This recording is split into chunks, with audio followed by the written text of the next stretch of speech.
Hello? Hello. Everybody, happy Monday. Welcome to the start of another week with Christmas paraphernalia.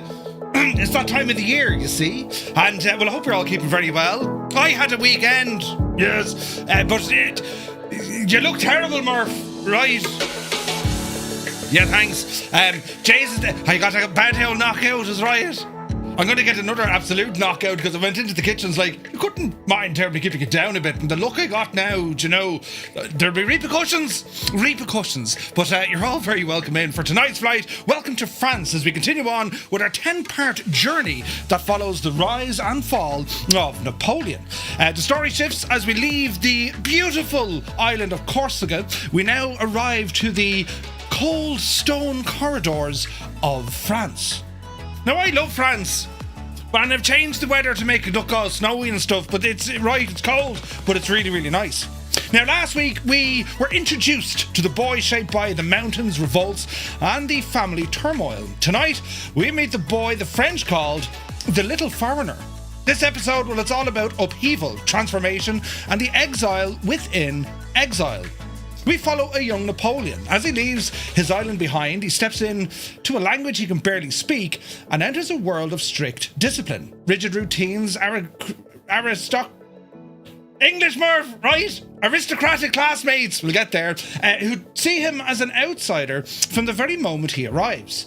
We're going to trace the path that forged him, the classrooms, the courtyards, the gardens he turned into fortresses, and the place where the first sparks of ambition began to flare.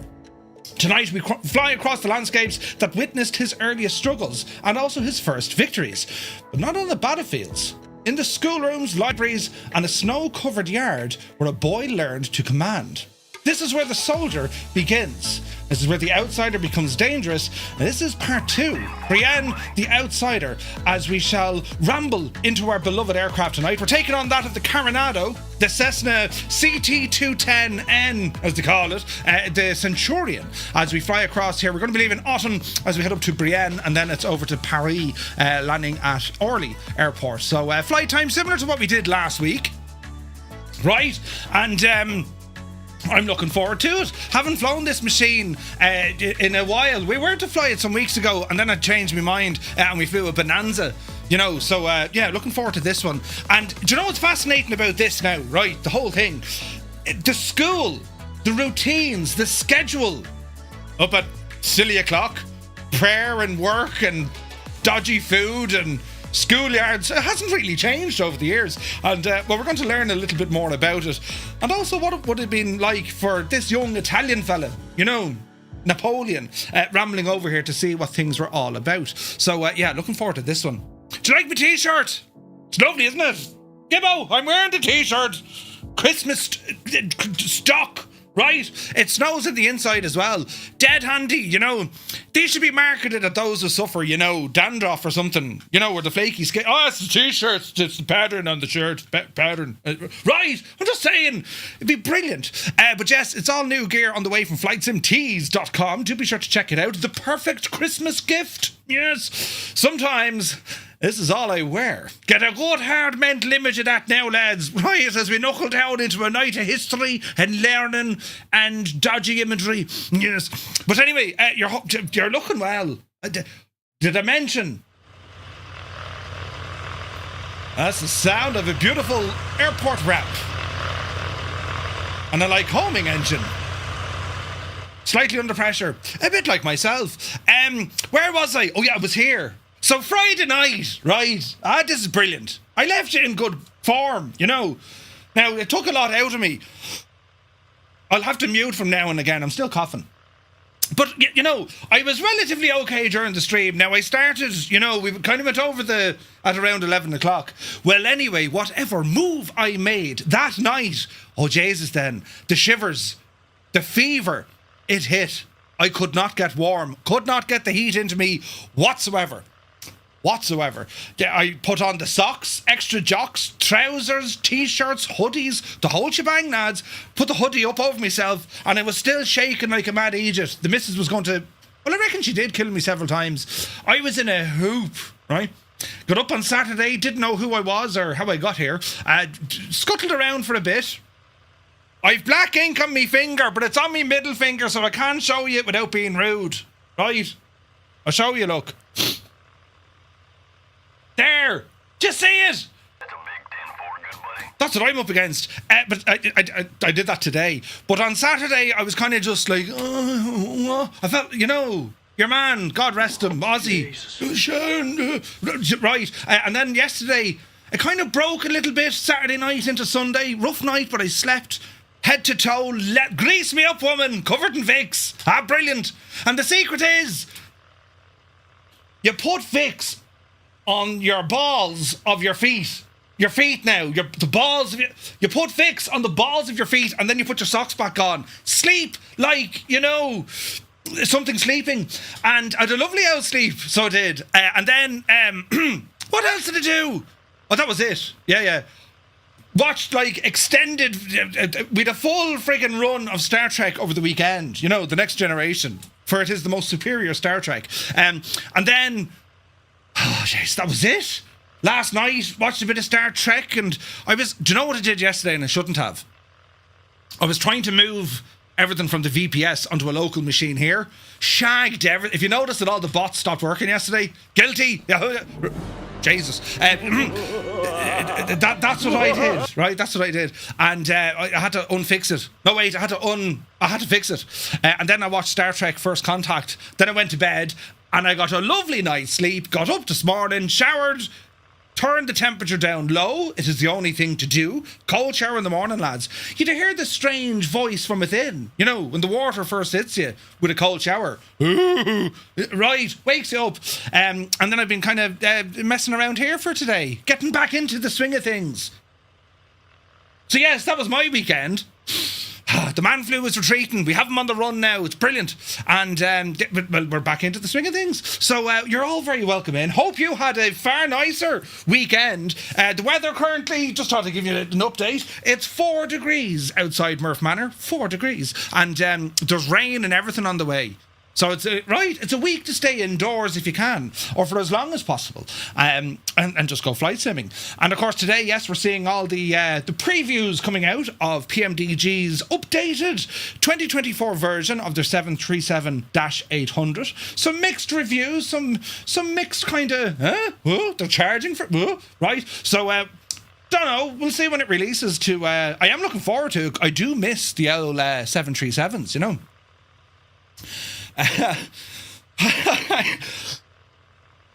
Gibbo, right? Brilliant. But anyway, yeah, Jesus, only written. I read that back. You know, it should be after 9 o'clock when I'm on air. But yeah, the PMDG stuff, lads. What did you think? You know, how did you catch the man flu, Murph? These days you never leave the house. Oh, infiltration, I'd say. Yes. You know, we left the door open for too long, I suppose. And all my sides are sore from the coughing and the... listen, terrible bad, you know. And I will say this, right? I am, like... I'm kind of a big deal. But, like, when I'm sick, I'm, like, the most demanding person, right? You've no idea. You'd have to... Like, she's going to need therapy, God love her. She'll be in at some stage now, you know. She's aged maybe 9 years in the last 2 days. I am hard work when I'm not well, because I don't do anything. Take a tablet. No, I'm not taking tablets. Take a thingy... I haven't aged. Huh? No, you haven't. You're fantastically brilliant in every single... She looked after me now over the last few days, lads. But I haven't aged. What am I like as... You're worse than a baby. What do you mean I'm worse than a baby? You are worse than... I'm a terrible patient. You are.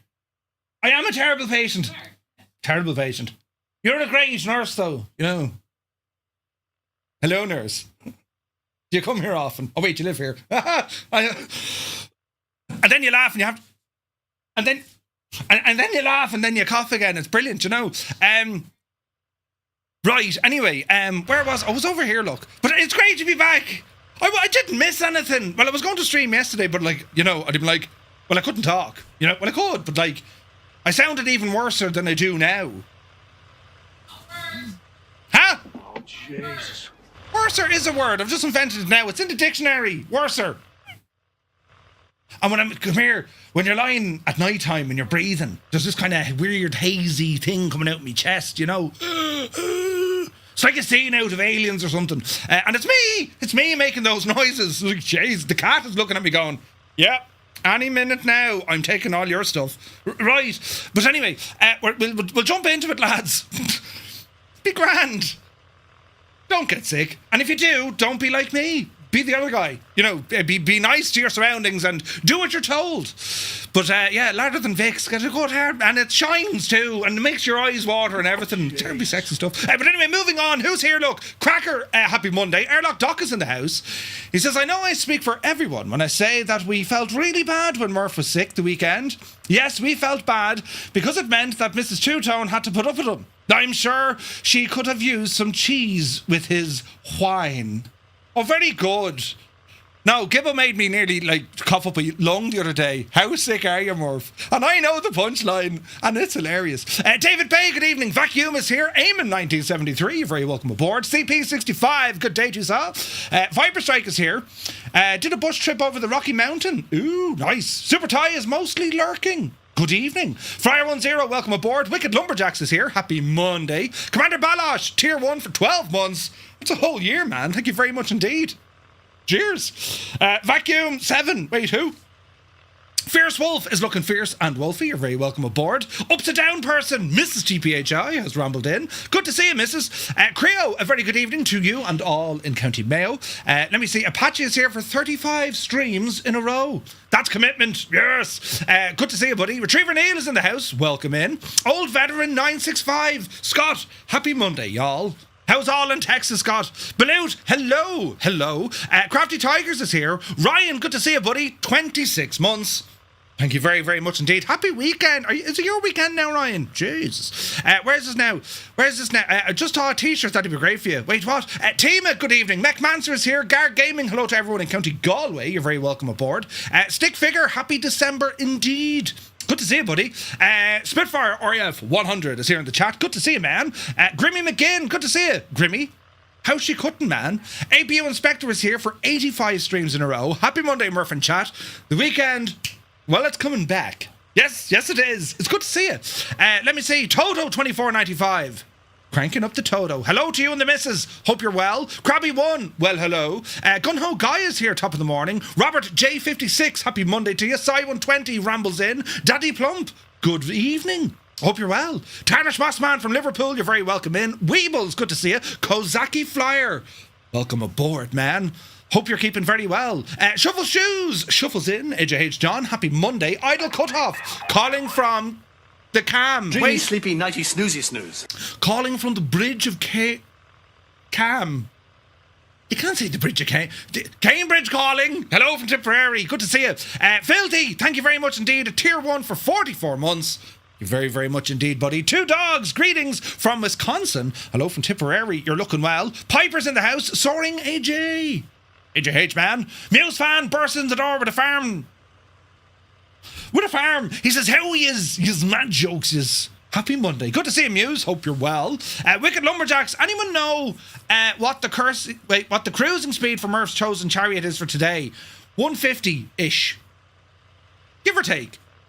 It's not 190. The mines do. He was only pulling our legs. Behave. Norse Viking, happy Monday. Hope you're well. Cyrus T, the man of teal, has rambled aboard. Good to see you, Cyrus. Hope you're keeping well. Photos by Kev is here. Good evening, Kev. You're looking well.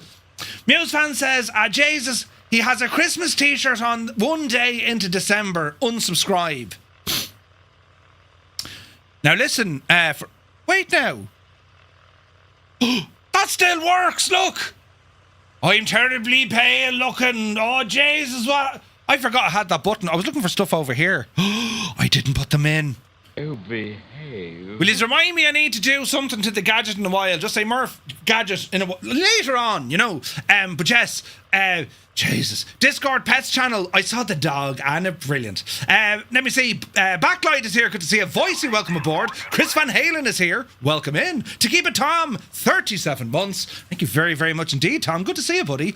Adam Controls. Bonjour and bonsoir. Mon ami. Oué, le café, s'il vous plaît. It's good to see Adam. Hope you're well. Gibbo's here. He says, is it safe to come out and play? Napoleon night. Can Gibbo leave yous with an appropriate pun? Of course he can. Jesus, that's brilliant though, isn't it? Come here. Isn't he very good? Gibbo also thinks the world is flat. Now, let me see. Malky, good evening to you. Hope you're well. Bellbro is in the house. Now, where are we at? One Fly Air, happy Monday. Rave Automata. I hope it's a long t-shirt. You know. Long enough. Wait. Jimbo Stream, good evening. Did you turn the heating on in the Skoda? Not yet. Todd Trammell, thank you very much indeed. 14 months. Cheers. Hope all is well. Now, let me see. Can you scuttle? Oh, wait. Can you still scuttle if you have trotters? I'm sure we do. That's a dose of Black Death. Wait, what? A small spot on a small hand. I can't show you the way I want to. Sorry to hear you're unwell, Wicked Lumberjacks. You're immediately back in the will. You should have had a good stew to cure your ills. You're back out of the will. I mean, that's like record timing. It was almost like one of those rotating doors. You're in, no, you're out again. Jesus. I've multicoloured on my finger from installing my wife's new printer. Thanks be to goodness I finished that sentence correctly, Scott. How's the printer working? QC Frank, good to see you, buddy. Hope you're well. Sounds like poor advice. Right, don't know if that's the best Star Trek. Shut up, Wesley. The line must be drawn here. This far, no further. We've been Star Trek out of it now, you know. Zybok Doc is calling from Denmark. Hello from Tipperary. You're looking well. 10 in a row, buddy. Cheers. Brilliant. For some reason, it keeps tossing me out of my plane. Oh, Jesus. Jack Wings, good evening. Stu Snape, welcome aboard, buddy. Hope you're well. Murph, it's after 9 p.m. somewhere. Yeah, we'll get away with it. People actually thought they weren't going to charge for it. Are they new to PMDG? Right? I mean, if you even think about it and remember that you thought about it, they'll charge you for that privilege. Now, just let that be a warning to you. Kill Switch, good evening. Eddie is in the house. Good evening. Don't give us your cold. I'll try not to, Super Tie. Only when you're sick. Yeah. Ozymandias, good evening. Do what you're told, Murph. I will. Right, we're nearly there. Did you apply the... Jesus.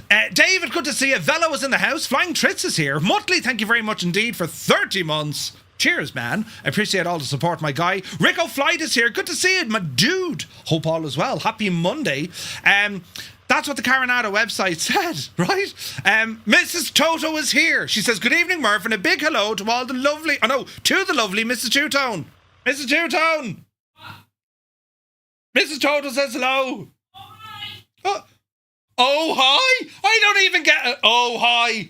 Bloody hell! See you women folk! Dangerous! I don't even get an oh. Show them your hair. No? Your new hairstyle. No? So I woke up this morning with denial, not in... I have to be careful what I say. I woke up this morning with denial, and I said to myself, right, I'm going to start going this way instead of... Usually what I do, it's a very cunning hairstyle. In the morning, I put water, and it goes that way. And then I get to the front of it, and I just go kind of that way, right? That is how one styles their head. This way and then that way. Well, today I said, hang on. I went this way twice and left it there.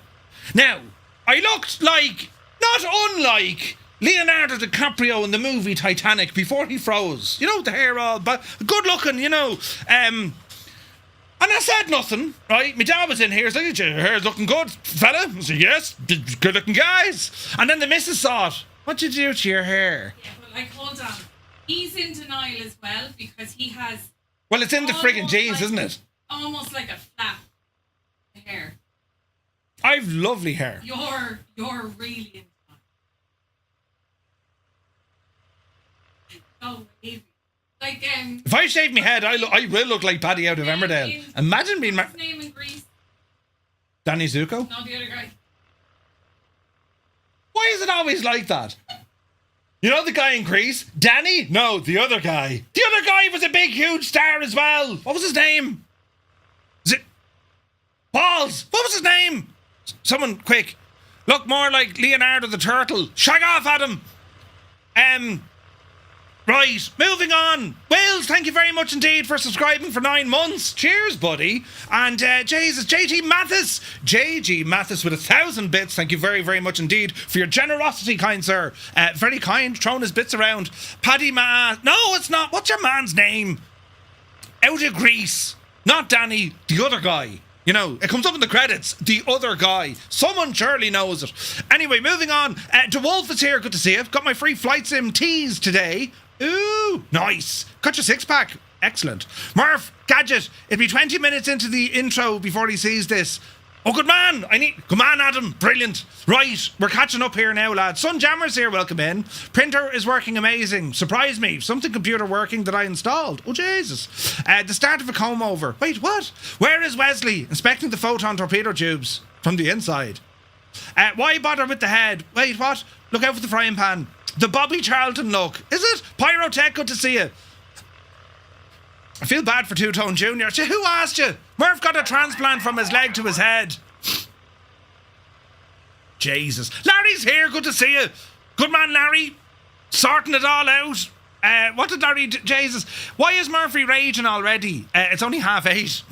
Larry, you're very kind for gifting a tier 1 sub to Wolf. You're very kind. And check wake turbulence is off. Oh, hang on. Yeah, Jesus, lads. Look. It's all things to do. Kubi Montana is here. Welcome aboard. Joe Mack, good evening. Uniform Goose, good day, Goose. Hope you're well. Angels15 is here. Northland Air, welcome in, Northland Air. Joe Mack, good evening. Black Sheep Jean looked into the future and I saw Two-Tone Family having a very Merry Christmas Day while Black Sheep Jean was stalking in the background. Jesus. Good afternoon. Zappel is here. Andrew Gilbert, good evening. Hope you're well. Napoleon, didn't he invent the 3-flavoured ice cream? Vanilla, strawberry and chocolate? Wait, what? Mark Gaming is in the house. Corporal Carnage is here. CP, welcome aboard. Let me see. Fibro, good evening. Newfoundland is in the house. Hello from Newfoundland. We're heading your neck of the woods on Friday night. Visualize, good evening. Sourdough Man, welcome. Captain Sickbag, welcome aboard. Good to see you, buddy. Who else come in the door? Mike Coffey is here. Gare, is it? Welcome in. Is it Gare? You're very welcome aboard. Mav Wings, good to see you, Mav. Aviation A320 is in the house. Aviation 1001, good evening. Jace Ward is here, and Sir DLW. You're all very welcome in, ladies and the gentlepersons. And right, will we get started? Let's see what happens. Merv got a yeah, no, hang on, wait. Jokes? I think I've lovely hair. Listen, right. When you get a little bit older, it'll happen to you. And if it doesn't, I don't want to talk to you because it's happening to me and it's very hard to, like, you know, get over the look, mother of God, right? I mean, Jay, right? Anyway, listen, if that doesn't upset you, let's come over here. Look, let me see, Indiana, is it Indiana? Good to see you. Welcome in, Gary. Anything but late for dinner. Welcome aboard. Right, lads. There's buttons happening now before we even figure out. Empire Kicking is in the house with a raid and a resub. Empire, my guy. Thank you very, very much indeed. Good to see you, buddy. How's she cutting? How are things? Now, let me see. Wake turbulence. Yes, we want that off. Learned that one today. Yeah, you want to make sure wake turbulence is turned off, right? But yes, right. Anyway, shall we get started? So, we're here in Carenado's CT210. And to be fair, it's not a bad little machine, this, right? Not a bad little machine. As we shall get ourselves configured to see what happens, right? So we shall have a quick look around. Now, unfortunately, this machine... did me sim freeze? That's interesting. We're off for a flying start, friends.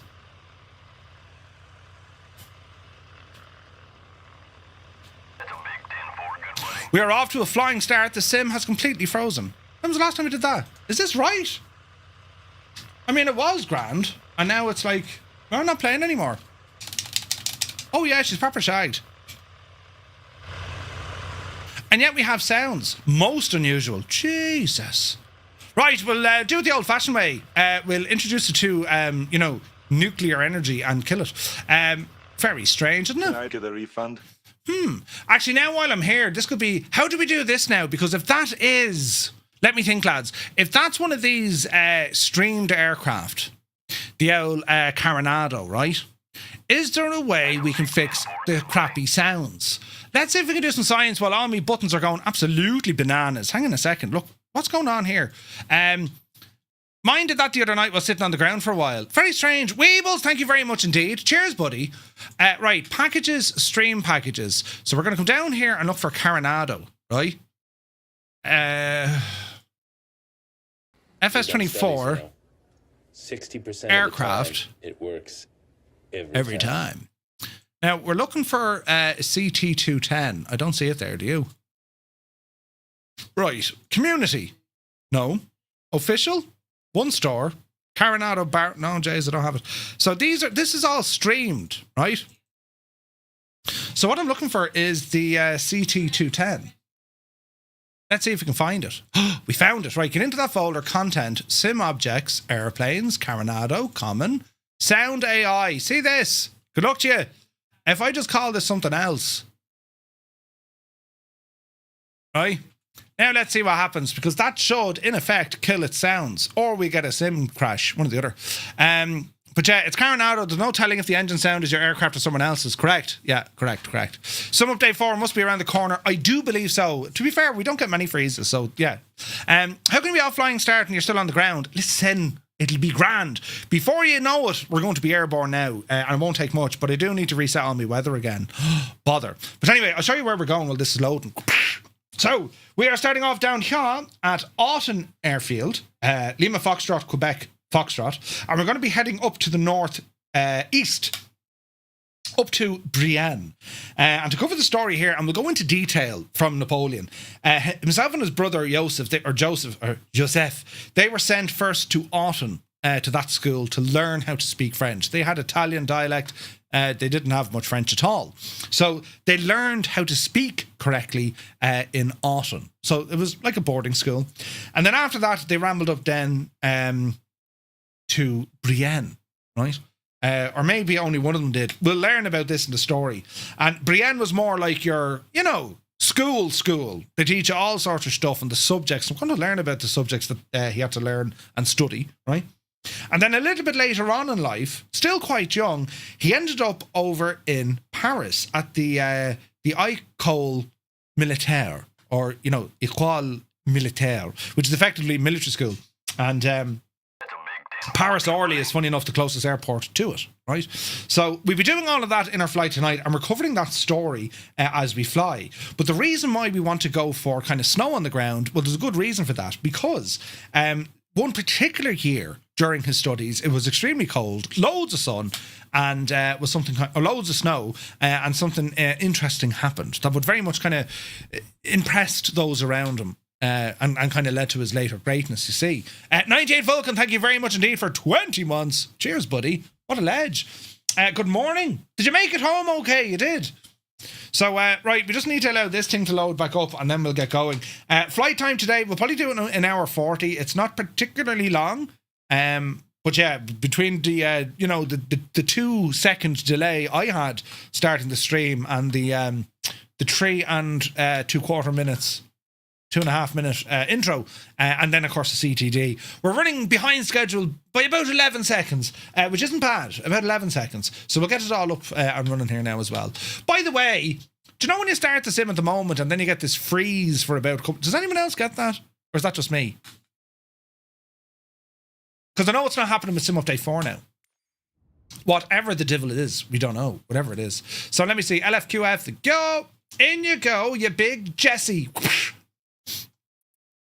And we're going to get ourselves set up down here, right into the thick of it. Set his departure with the engines on the ground, shut down, and we'll do one of those. Time of day, yeah, horse are back, and I'm hoping our snow and weather is going to be good. Time of day, lads, I'm going to aim for about 12 o'clock in the afternoon, right? And you guys get it as well, really? Okay. So it's not a Murphy problem, Let me see now. Rusius, welcome in. What is the name of the tablet on the screen? So this is Garmin Pilot. It's a real-world EFB, and you can connect it to your simulator using flight events, and it works really, really well. Navigraph is still king when it comes to flight simulation, but I like using the real-world EFB stuff, just in case I ever get a wild idea, to do some real-world flying again. Do you know what I mean? Right, we're going to hop... Oh, Jesus, we can't. Hop out now for a second, get rid of that, and hop in. Right. Now... I wonder if that fixed me sounds. Right, anyway, welcome to the machine.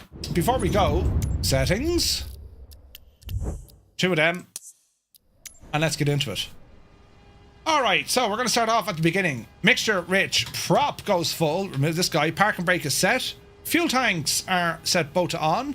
Landing gear is in the down position. Flaps are in the up position. Battery and alternator can come on. Get some lights in here for the equation as well.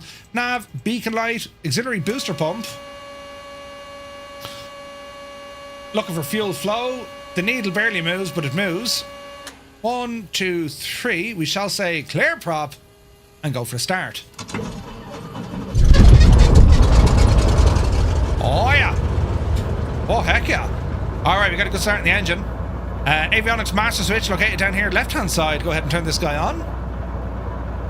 And as our aircraft starts to warm up, we'll get our systems into this situation.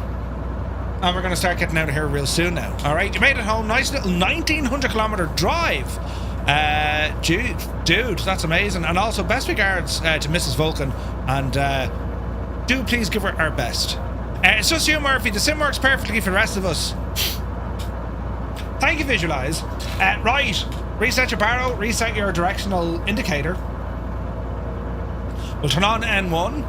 And let me see here. We're going to OK. Enter, enter, and enter. Come on now, you devil. Yes, yes, yes. Altitude select, go for an initial 3,000. Now, we're already at about 1,000 up over the... we're 1,000 feet already up. Why isn't this working? Interesting. And now to make sure while we're sitting here. Defrosters and whatnot. So the weather... It's custom set. I imagine we're going to be okay. You know. Jeez, the FPS are really down. Let's have a look now. Is Join FS working? Do. No. Kill it with fire. Is this working? No. Kill it with fire. We'll do, let me see. We're tracking anyway. And we're going to do one of those. And we're going to do one of these. Nice. Okay, why are my avionics no longer working? Anyone else have these problems? Right, let's give them a moment to go through what they have to do, right? So while they're thinking about life, we're going to start moving here, lads. So let me see, taxi light coming on, pedo heat coming on. Other lights and all that jazz are fairly okay for now. So we're going to come off the brakes. Easy now. I'm going to run, oh, H225, someone's, midlife wreck, someone's is, absolutely, you know, mad. That thing has like the... Sim, what's going on, man? Right, okay, she's all calm now, lads. Alright, we go for notch flaps. You're getting black screens on your GPS. That's never good. Okay, we got our GPS is working. Now, let's go down to yaw. We'll go landing light. Lots of stutters. This is unusual. Haven't got these in a while. But anyway, I imagine it's just down to the sheer count of aircraft. Let's get up and airborne, right? We've gone through all our pre-flight checks. Pretend, but it'd be grand. As In a Box Man rambles in. Good to see you, buddy. Okay, so power coming in.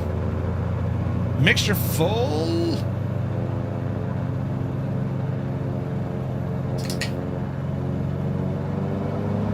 And off the brakes. Easy now, Jemima. Little bit of wind. Airspeed alive. Alson, hope you're well, bud.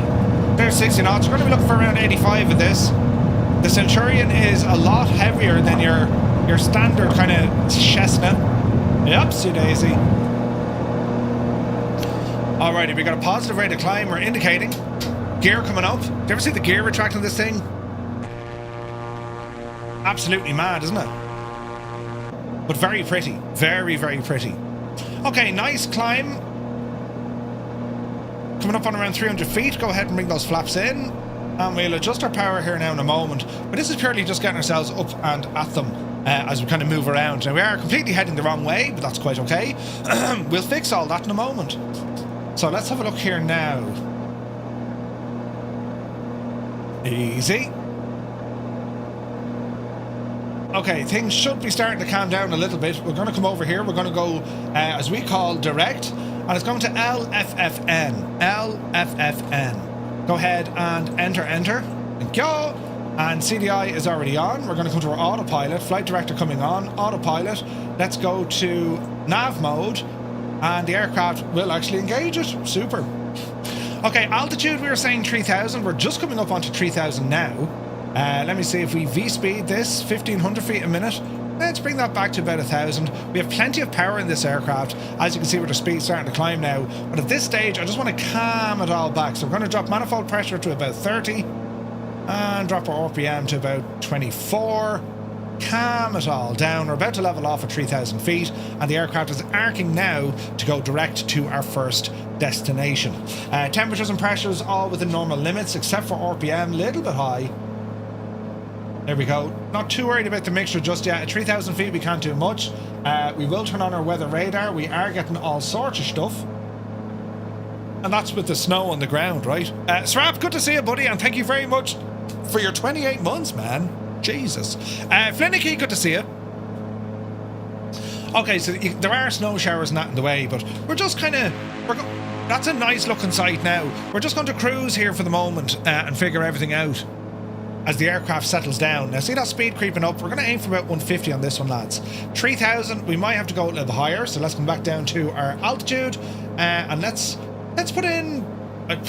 we put in 4 for the crack, so we'll put in 4 and we'll V-speed this guy up 500 feet a minute. That'll bleed off some of that speed. And as we do that, friends, well, if you're currently flying along with us, if you're on the Xbox, press 1. PC pilots, press 2. If you're using JoinFS or indeed Skynet, it's number 3.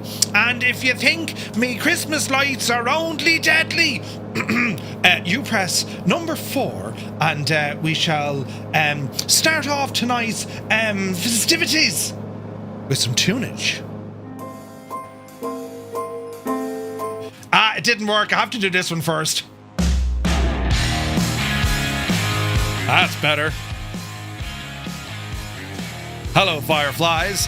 Welcome to the Flying Circus. We live stream Monday to Friday, 2000 Zulu time, right here.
Alright. So we have 22 on the PC, 2 on console, 2 on Skynet. Nice.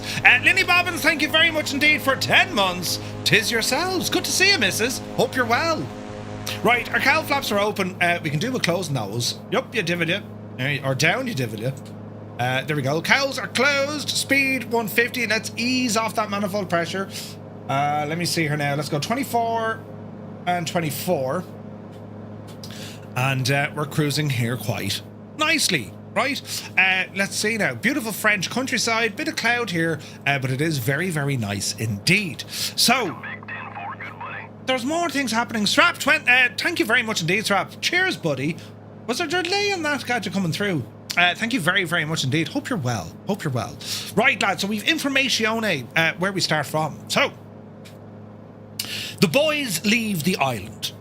Every great journey begins with a departure, and on a cold day in December in 1778, 2 small boys from Corsica, stood on a ship bound for a world they didn't know, leaving behind the island that had shaped them, scarred them, and indeed loved them. The alerts are a little bit delayed. Don't know what happened there. We blame science. But Linny and Strap, thank you very, very much indeed. So it wasn't a gentle holiday cruise. There was no lovely deck chairs and free towels. This was a boat that smelled of fish, goats, sweat, and, existential dread. On board, we had Carlo Bonaparte, the father, his 2 eldest sons, Joseph and Napoleon, Uncle Fesh, good man Uncle Fesh, and a cousin, Aurelio Varese. The small party sailed away from Ajaccio, leaving Letizia on the quayside, holding back the tears and telling her sons just this one word: courage. For the boy Napoleon, this is the first great break in his life. He would return to Corsica, but he would never again belong to it. Ooh. So, as the little group crossed Tuscany on their way north, something happened that stayed with Napoleon forever. He saw Florence. He saw the Duomo, the palaces, the grandeur of a world built by ambition, genius, and ruthless will. For a child from a poor island, it was like stepping into a dream, one that he never forgot. And he even caught a glimpse of the Grand Duke, which for a kid in the 18th century would be our equivalent of seeing Johnny Logan at a local Tesco. It was the first whisper of a destiny he didn't yet understand. So we moved now to January 1st, 1779, to a place called Autun, the language of kings. After weeks on the road, the boys reached Autun, on New Year's Day. Autun, it's no sun-baked Corsican hillside. It's grey, cold, and deeply, aggressively French. Napoleon arrives not as a dashing prodigy, but as a slightly scruffy, badly dressed foreign kid who can't speak the language. He and Joseph are placed under the care of the Abbé de Chardon, who later remembered them clearly. He said Joseph was quiet, gentle, shy, apparently nice enough. Napoleon, however, was intense, withdrawn, walking alone, easily triggered at the mention of Corsica. He takes no interest in games. He doesn't chat. He doesn't charm. He stares, listens, absorbs. And when someone mentions Corsica, he erupts. If the French hadn't outnumbered the Corsicans 10-1, he insists, well, they never would have taken the island. That's the same sort of energy as, well, you guys would have. When we have to sit there waiting for the sim to load, for example, we persevere, we get through it. The loading times, or the model matching, or CTDs, right? That's the level that, the equivalent Napoleon was at that age. Could you imagine if that actually happened? And so began the battle with language, a battle he would fight indeed for the rest of his life. To put it bluntly, Napoleon's French was terrible. He spoke like a Corsican running downhill with a mouthful of gravel. He never learned to spell properly, even as emperor. And his handwriting looked like a drunk spider trying to escape a bucket. Yet, for his all-sulky isolation, he is sharp. And in just over 3 months, he picks up enough French to hold a conversation, to write simple exercises, and understand the basics of his new world. If the Abbé Chardon tells him something once, Napoleon drinks it in. If the Chardon repeats it, Napoleon switches off, saying, "Monsieur, I already know that." It's not rudeness exactly, it's more like the early stage of "don't waste my time." Meanwhile, Carlo, well, he gets busy in Paris, jumping through bureaucratic hoops like a man trying to install GSX. To get Napoleon into a royal military school, Carlo had to prove 2 things. Ancient nobility. He had to show at least 4 generations. And for the Bonapartes, well, that was actually quite easy. They had that, from Corsica. Next, they had to show poverty. That he's noble, but he has no money. And there's a reason for this. We'll get into that now. 4 Corsicans signed to confirm that Carlo's only real income is his modest role as an assessor, and that he can't afford the sort of education that the rank he holds requires. So, he manages to prove all of these things, the door opens, and in January, the War Office appoints Napoleon to the military school of Tyron in Brienne. But something changes. Military school of Tyron, but something changes and he's sent to a different academy. He goes to Brienne. On the 23rd of April, Napoleon leaves Autun. Joseph stays behind to continue his classical studies. The brothers weep. Joseph openly, Napoleon managing a single tear, which he tries to hide. The abbot Simon, watching them, notes that one tear probably says more about the depth of Napoleon's feelings than his brother's floods of tears. The next stop is the place that will really begin to shape him, which was in Brienne. So in the sim, we've just left Autun and we're heading towards Brienne, right? So think of Autun as like basic schooling. Language, there's a couple of other subjects thrown in there, but the main idea behind Autun was just get the language down. You got to learn how to speak French. When you think about it, Napoleon hadn't a word of French, right? So he was able to pick it up relatively quickly. He became somewhat comfortable with his surroundings and had an idea, all right, this is how the world works. Bearing in mind he's so young, right? Brienne is where the thing really kicks off. So Brienne was no ordinary school. It was one of 12 royal military schools founded for boys of poor nobility, the sons whose families had titles but not enough money.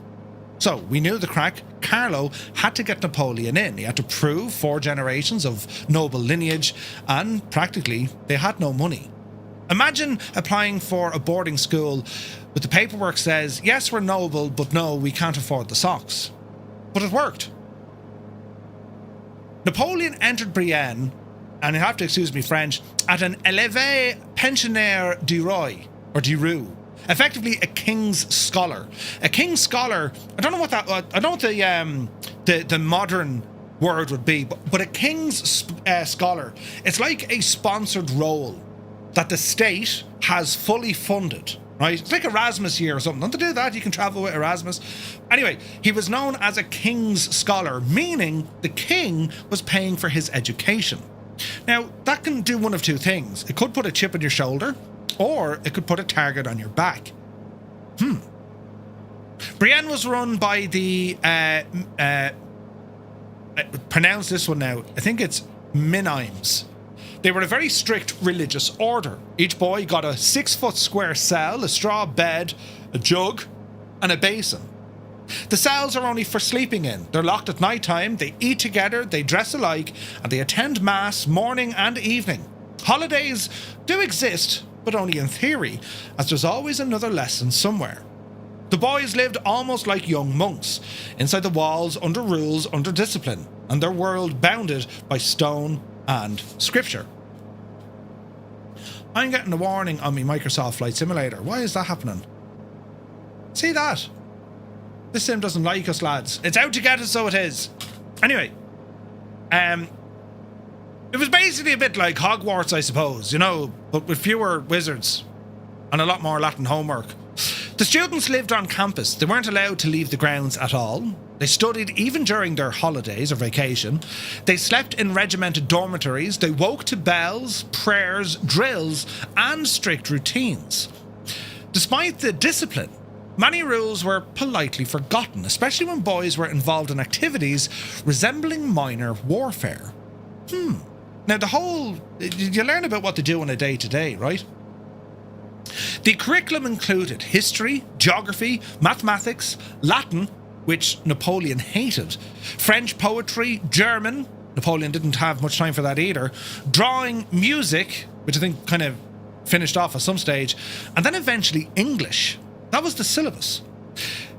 Plus the early roots of the art of war, which Napoleon once called the trade of barbarians. From day one, Napoleon is an outsider. Yes, his French is rough, heavily accented, full of mistakes. His name sounds odd to the French ears, and soon it's turned into cruel puns. His family is poor by aristocratic standards, and he's being subsidised, of course, from the king. His accent, olive skin, and Corsican identity, well, Napoleon quickly becomes a target. He's mocked for being Corsican. Some treat his island as little more than a captured curiosity, an Italian-speaking rock conquered by the French. Napoleon doesn't take this well. When someone belittles Corsica, he doesn't debate. He explodes. Napoleon has been described as short and wiry, sullen and reserved, quick-tempered, and proud to the point of being prickly. He withdraws into himself, going silent rather than social. He doesn't snitch. If someone misbehaves and a teacher demands to know who did it, Napoleon will take the punishment rather than betray a classmate. For a boy who doesn't really like most of them, that's still quite something. He doesn't win prizes in the usual showy subjects either.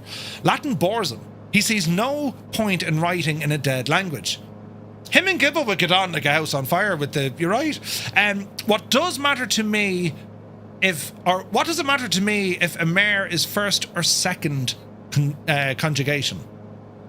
However, mathematics, geography and history, well, that's where Napoleon light ups. Anything that smells of war, be it the logistics or power, strategy, campaigns, maps, fortifications, he absorbs all of this like a sponge. His teachers remarked he has a phenomenal memory. He can calculate quickly and clearly. He's less interested in elegant phrases than in what things actually do. His classmates see something else. Well, they see a boy who'd rather spend his free time in the library than in the yard. While they play, well, he pores over Plutarch, Livy, Caesar's Gallic Wars, and the lives of ancient heroes. He doesn't just read these, though. He compares, he weighs, he judges them. The great men of the past are not myths to him. They are benchmarks. In one letter, he sums up this approach. And you get the sense he means it. He worked harder than everyone else, but only in the subjects that he believed mattered. Maths, history, geography, and military thinking. Napoleon's Corsican patriotism burned like a second heartbeat. When he saw a portrait of, I think it's Choiseul, the minister who engineered France's takeover of Corsica, he launched a triad of insults at the canvas. He once vowed, harm the French as much as I possibly can. He challenged a cadet to a duel and he firstly defended his homeland whenever mocked. He wasn't liked, but he was respected. Napoleon formed only one meaningful friendship here. Louis-Antoine Feuillet de Brienne. The two aided each other academically. For instance, Napoleon helped him with mathematics and Brienne helped him with Latin. He later became Napoleon's private secretary, and his memoirs remain among the most revealing accounts of Napoleon's youth. We get a lot of the information we have today because of this friendship.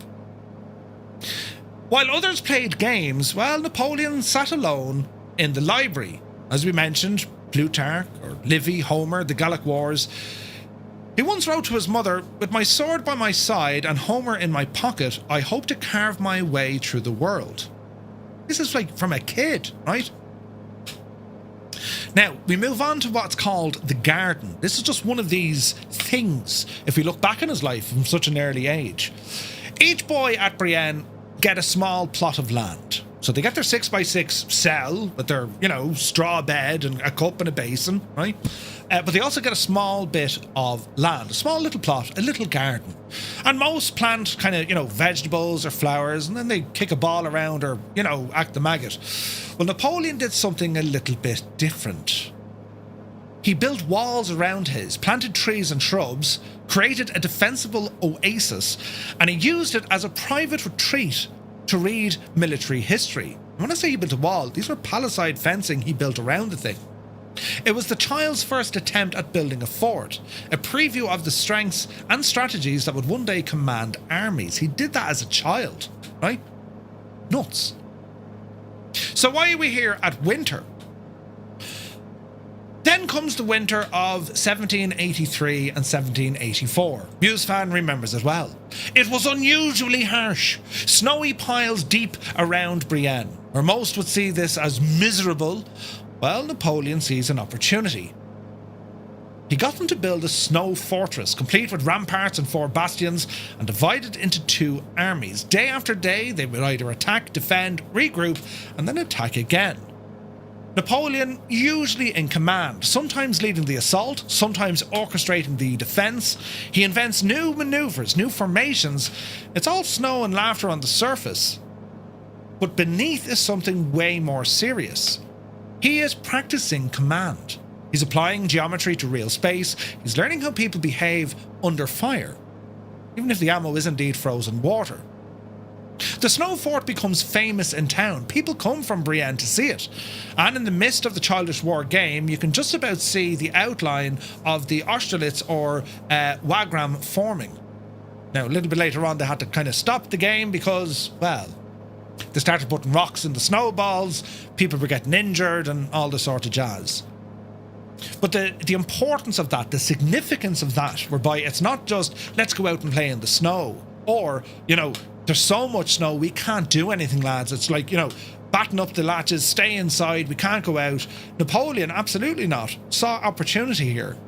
And effectively was having these, simulated war games in which then he was taking command.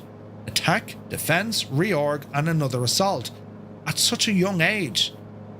No one showed him how to do this. No one told him to do this. He was inspired to do it perhaps from the books in which he had read, particularly that of Caesar, right? The Gallic Wars. But who does that? We do it now for the crack, but back then, very strange, Now, during his years, he started writing some letters. Napoleon begins writing letters. He was a famous man for writing letters, a great man for the letters. And later on in life, some of these letters get intercepted, and the letters were of a romantic kind of, But at the moment, he's only writing to his mammy. But it shows a certain maturity Napoleon had at the age for, just turning a teenager.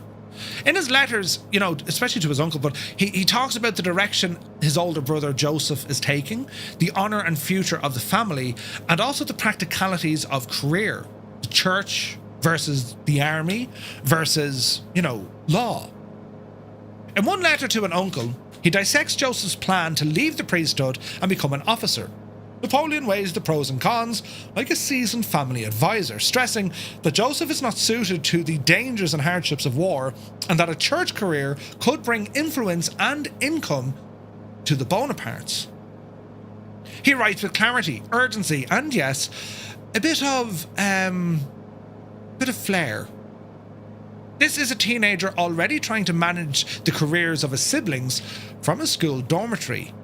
In another letter, he asks his father for books on Corsica, the histories, memoirs, accounts of Paoli, and the resistance.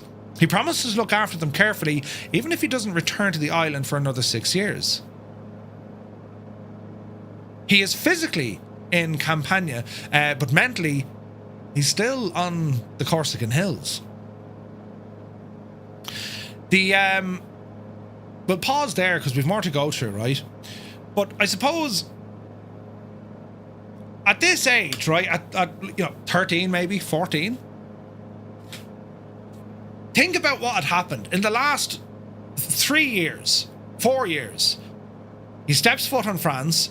He learns the language. He gets thrown into a school where everyone hates him. There is a target on his back, but he muscles through it. He doesn't snitch on people. He takes the blame. He takes the punishment. And his classmates kind of recognize this. They think that he's small and he's odd and, his funny accent and his tan and whatever else. Yet they know he's also ferocious. He's vicious, this lad, especially if you start talking about Corsica. It lights him up completely. He's very kind of outgoing in a way that seems to be a childhood of utter inwardness, searching at himself. But through all his readings, these ancient warriors and heroes, Homer and Plutarch, and of course we mentioned Caesar in Gaul, he's equipping himself not to kind of do what they did per se.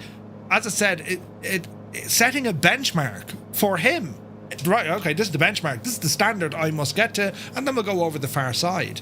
And the challenges, of course, of being in school during these times. A typical day in Autun, right, in which we have our notes down here. Remind me to go back. Remind me, lads, it's on page 65. I'll come down here for a second. Because a typical day in Autun, I thought this would be fun. So, hang on now, that's Brienne. We'll get to that in a moment. So, a typical day in Autun. 9-year-old Corsican boy, doesn't speak French, dropped into a church-run boarding school.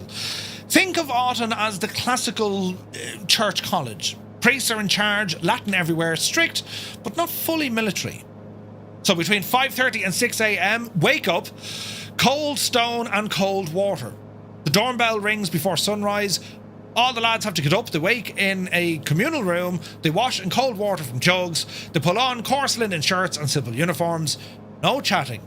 They dress, they make their bed, they get out of there. It's all a rush. Between 6 and 7, they have their morning prayers, straight to the chapel. They chant, there's incense, Latin responses. Napoleon doesn't understand half of it. He's still thinking about, Corsica. This is the anchor of the day. God first, everything else afterwards. Between 7 and 8, they go for breakfast. Bread, usually, jam if they're lucky. They might have a drop of wine or whatnot. They also had other kind of like oats and stuff in the morning.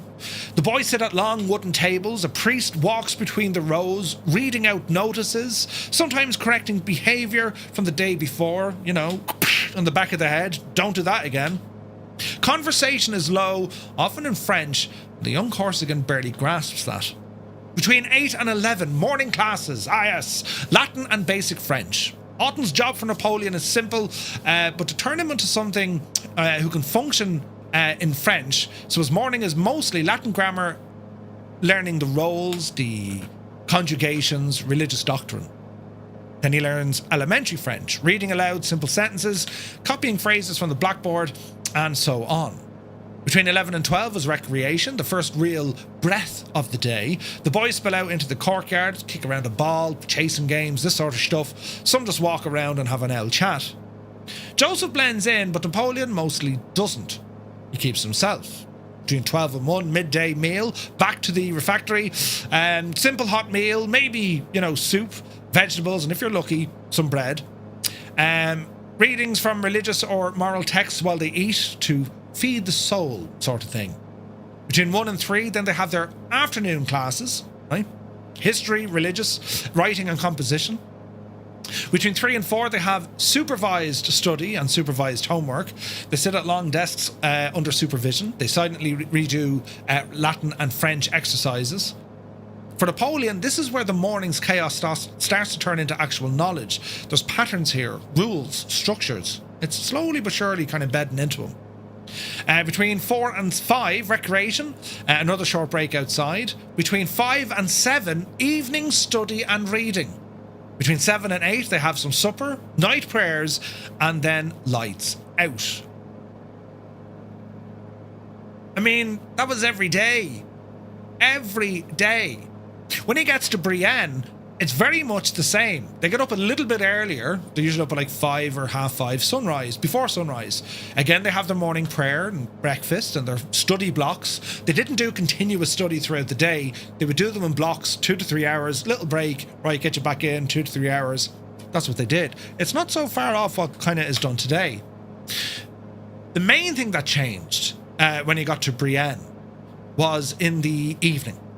Because between 4 and 6 o'clock, they did drill, fencing, and applied exercises. This was specifically military training once he got to Brienne.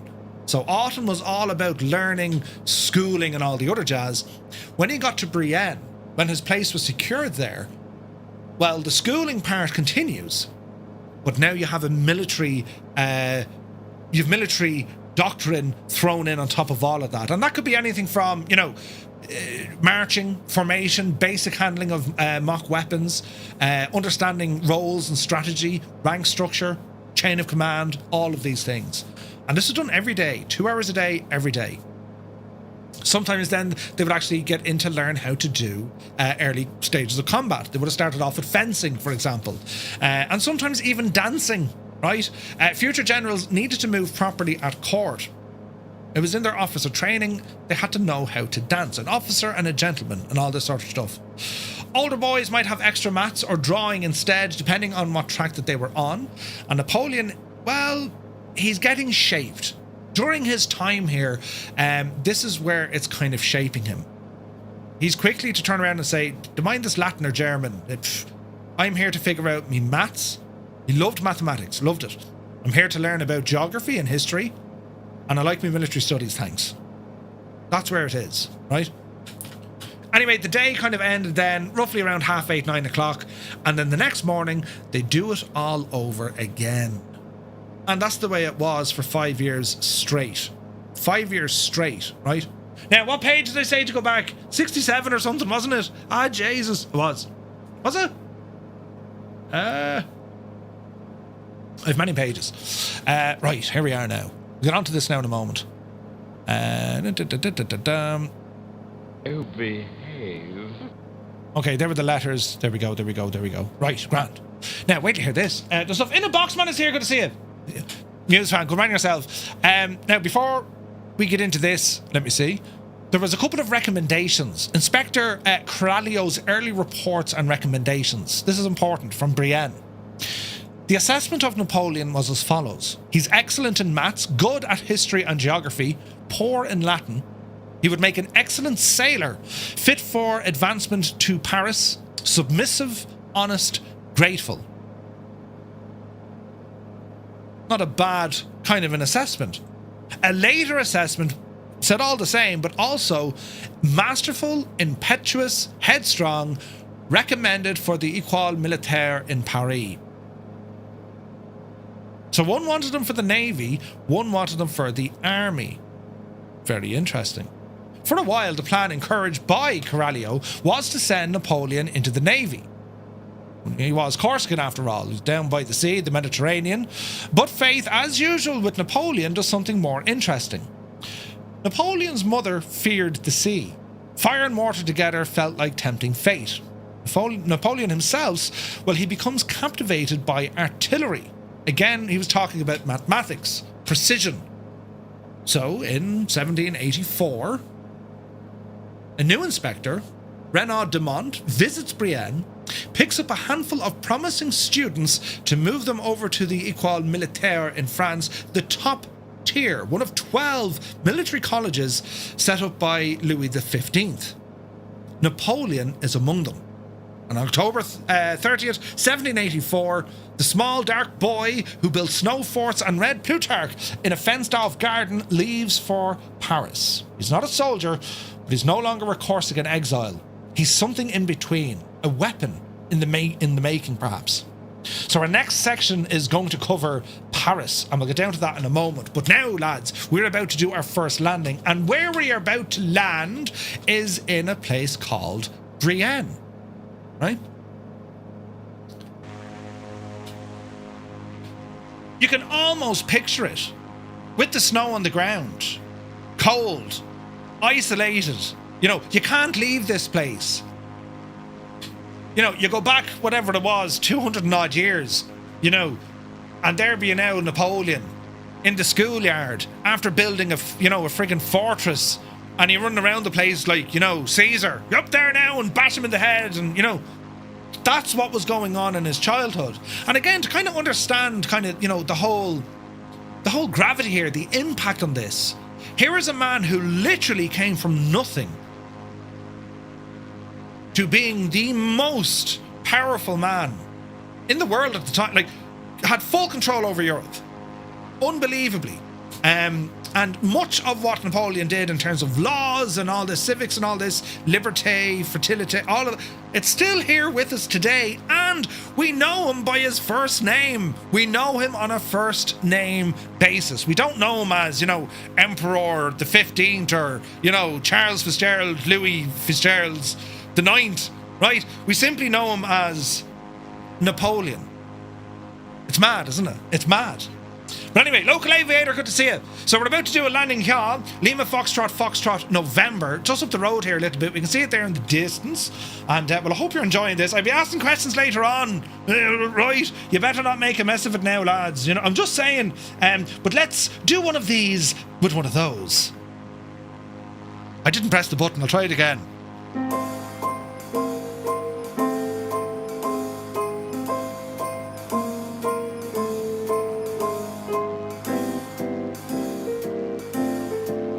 Did I mention it's almost Christmas? Well, I mean, you know, not really, but we're getting there. We have many people flying with us tonight. Great to see so many people out and about. Well, I say out and about, we're actually all indoors, but you know what I mean. Larry is there. Bio Games, Grace Skies, Musafan, Faku is there, Stu Snape, Wicked Lumberjacks, Abject Soup, Heapster, Daddy Plump, Vacuum, BMU is with us, Grimmy, Paul Star, Robert, Cyrus T, Visualize, Kiowa, Mav Wings is with us. There's a Grazer over there, Bell Bro. It's all terribly, terribly white. Dublin 18, come on yourself. Beautiful French countryside. Isn't it gorgeous? In the snowy, kind of cold Vijayni then.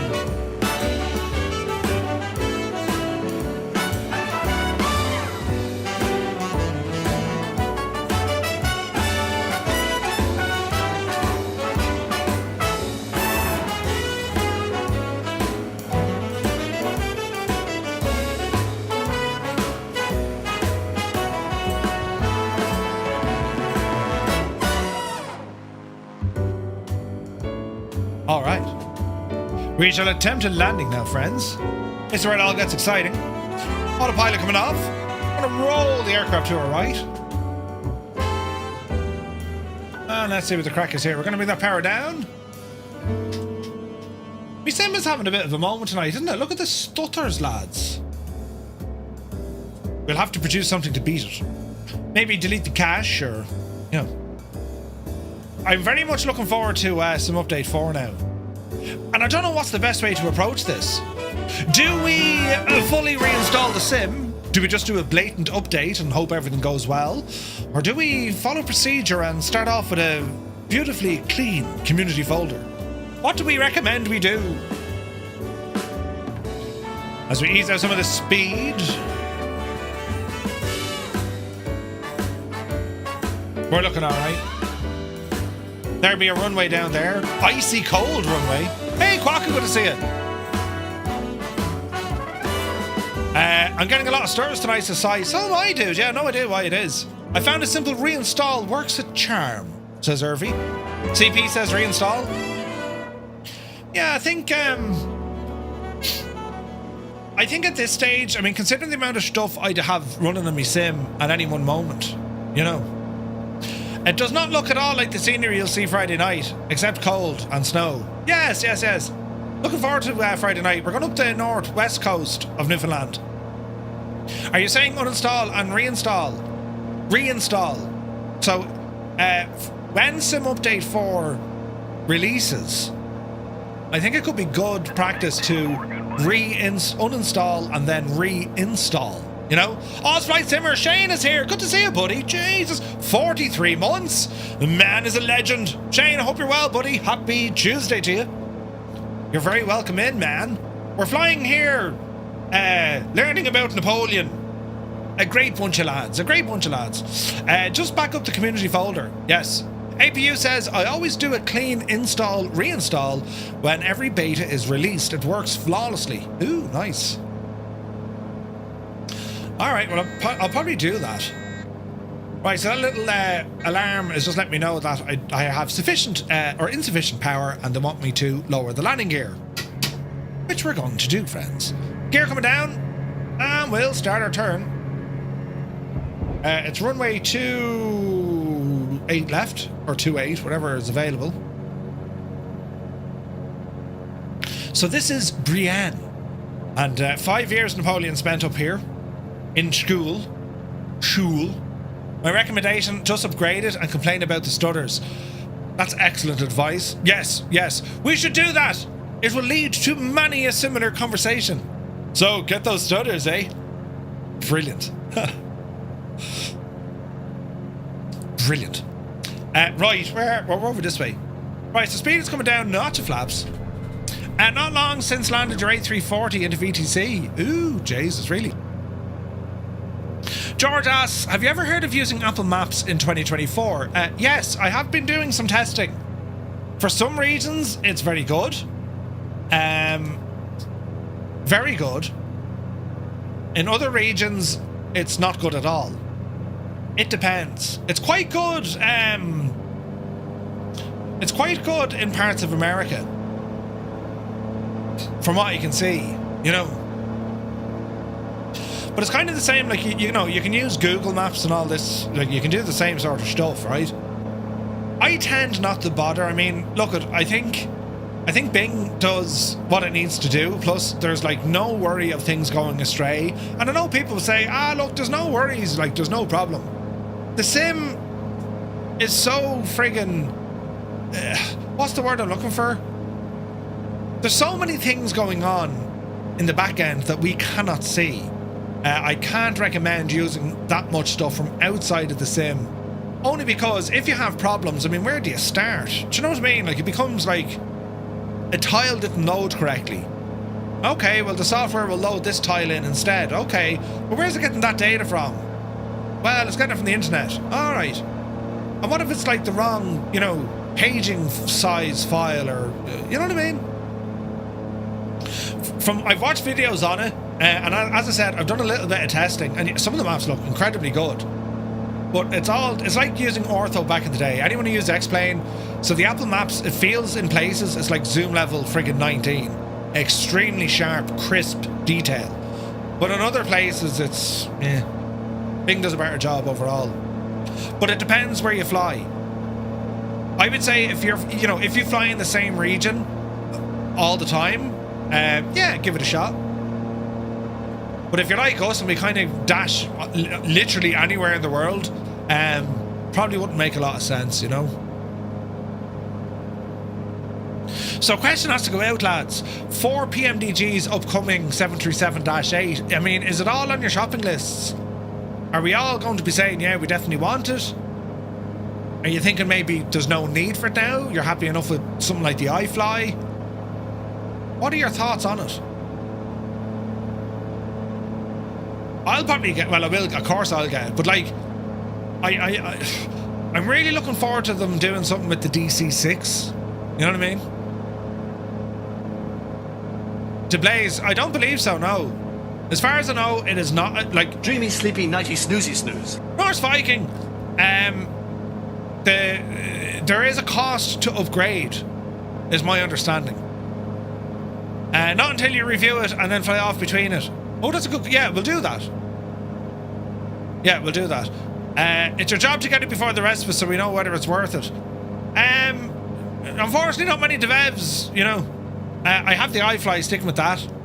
See, I like the iFly. Now, I know she's a max, but, like, I like the iFly, you know. Energizer, good to see you, buddy. It depends on the upgrade price. Now, they did say it was going to be drastically reduced, so what are we talking? $20? I'm landing on a runway I shouldn't be. This is going to be amazing, crack. Right, easy now, Jemima, as you come in for our first landing of the night. And easy now. Hold the nose. Watch the flare. Lead the speed. And a gentle touchdown. Oh yeah. And a stutter. Jesus. Really hoping that's sorted out soon. I paid for the 737 in 2020. I will not pay again. It's not worth it for me. The DC-6? Yeah. Can't wait for the iFly to become native. Yes. Not going to get it. It's the same as the 737. Muse fan, there was a displaced threshold just there. Brilliant. I will say, PMDG do make some beautiful aircraft. Like, they do, right? They're phenomenally good. And I think, you know, they set the early standards. People are starting to catch up with them. You know, I mean, John FS should be working, Tarnish, yeah. Uh-oh. Why is that working?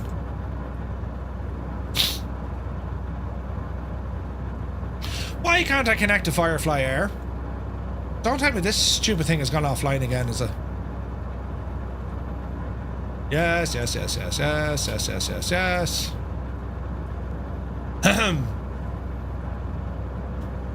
John FS, is it running? It's running. We'll kill it and start it again.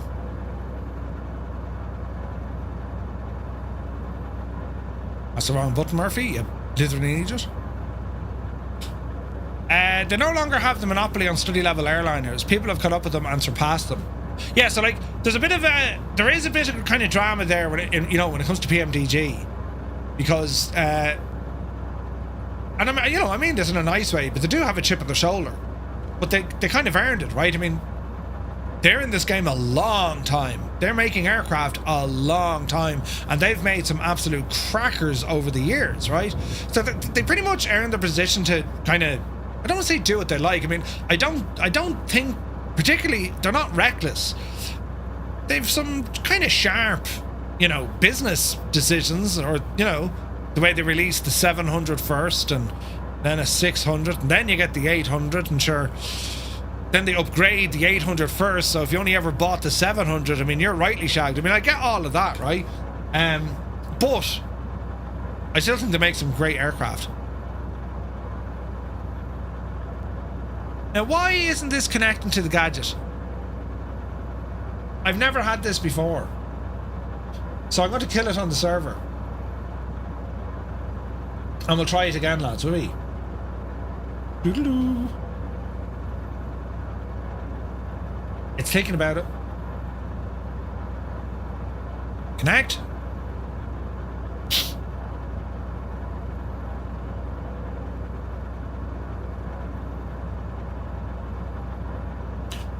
It's connected now. We should be able to see Firefly Air in there now, lads. See that? Firefly Air should now be broadcasted in the public hubs. Took me ages to do that. But that should be working now, yeah? So yeah, we're up and running. Yeah, alrighty. We'll close that. I genuinely haven't watched the trailer or watched anyone streaming it. What have they added to it? What warrants to pay again? Genuine question. But they've updated the textures. They've updated the flight model. They've given it new features, new sounds. They put in their own sounds. I haven't heard any. I was watching Steve Ellis earlier on. Steve did a very good overview of the aircraft today. He was streaming all. He put in his shift. Steve went on for like 9 hours or something. And I watched British Avgeek fly it. I watched 320. Is it 320 Sim Pilot? So I watched quite a good few streaming it, and videos as well. The sounds to me, they are better versus the original one. But Boris has made such an impact on them. Like, I don't really care about it, you know. So basically, additional features that other devs generally give for free. Muse fan, yes, 110%. Put it this way, lads. Just Flight, with their 146 Professional, with the Avro J, with the F-28, they are all free upgrades. And some of those have like 5 to 6 pages of changelogs. Right? But Just Flight are not PMDG, and PMDG are not Just Flight. You can't base the actions of one company versus the other. Different physics. Right, fuel, how are we looking? Oh, Jesus. Top it up there now, Betsy. 70%. Let's load it in. Now, lads, what we're going to do, our final leg is going to be a dash towards Paris. Are we ready? So let me see. Altitude is already dialed in. So flaps, 1 notch of flaps set for takeoff. And, well, let's see what we can do here. Are we ready? I would usually say no one should work for free. No, like, I mean, look, if they need to charge, they need to charge. PMDG would be doing no one a service if they said, yeah, this is for free, and then, like, months later, there's no more development because they had to let people go. I mean, it's business, right? We'll see. We shall see. Right, power coming in. Up the hill, Jemima.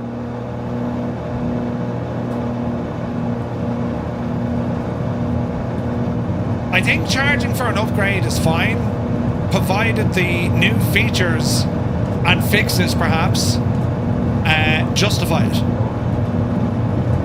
Yepsy daisy. And from what I've seen so far, and I mean this honestly, until I actually fly the airplane myself, but from what I've seen online, there is enough there to justify it. I think. In terms of flight modelling, in terms of systems, in terms of the flight envelope, in terms of the visuals, in terms of the sounds, in terms of some of the features in the cabin, you know, the cabin friggin' setup and all this kind of stuff, and even the performance, the enhancement of performance, that to me would justify a price. November 4279er. This is the Carenado CT210N. This is based on Cessna's 210 Centurion 2 or Centurion 1.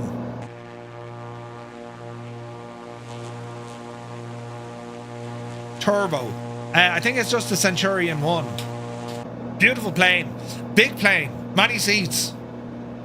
So you have your pilot, co-pilot, you have your buddy 1, buddy 2, and then a bench in behind it. It's quite a large airplane. It's a large Cessna. And it's beautiful. Okay, autopilot, let's go and talk to this guy. We're going to do a new Direct 2. And this one is going to be LFPO. Lima, Foxtrot, Papa, Oscar. Paris, Orly. Activate. Autopilot. Engage. We're going to go nav. We're going to go altitude. Up to 4,000. We're going to arm it. We're going to V-speed it. Drop you down to about 1,000. And we now continue on. Excellent choice. I have the early access to the 7.3. I honestly agree with Murph. The PMDG team have done enough to charge an upgrade. I would pay for an upgrade for the Just Flight aircraft too. Yeah. The N is a Centurion too. Thanks, Malky. All right, good stuff. Oh, so you have it, right? So, yeah, man, I mean, that's what I've seen from the folks with videos of it. Shane, did you put out a video on it? I need to have a look. Or maybe you're going to stream with it. But yeah, like, I don't get the hype. I mean, it's not a new airplane. You know what I mean? This whole pre-release, and I don't get that hype for it. When it was a brand new airframe, I'd say, yeah, of course, but, you know, introduce people to it. But it's an upgrade. You know. I don't know. I don't get, like, people are interested in it. Why? Because at the moment it is the only option for a 737 NG in Microsoft Flight Sim, right? And you know it's going to be good.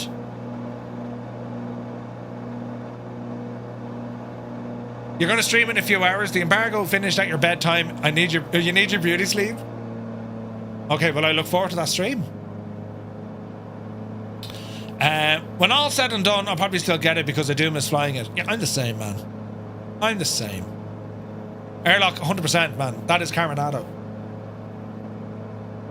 All right, we'll ease off the power here a little bit. Get the speed down to about 150. And we'll cruise in here nicely, lads. We do have our beautiful weather radar on the side wing. It's functioning within the sim schematics. Oh, Larry's flying with us, look. Good man, Larry. Brilliant. Right, lads, we'll do another one of these. How are we all getting on with the flyage? So, if you're currently flying along, Xbox pilots press 1. If you're on the PC, press 2. Join FS and Skynet, it's number 3. And if you're thinking of the 737, even just having pleasant dreams about it, you press number 4. Where's this? Oh, yeah. Now we are trashing.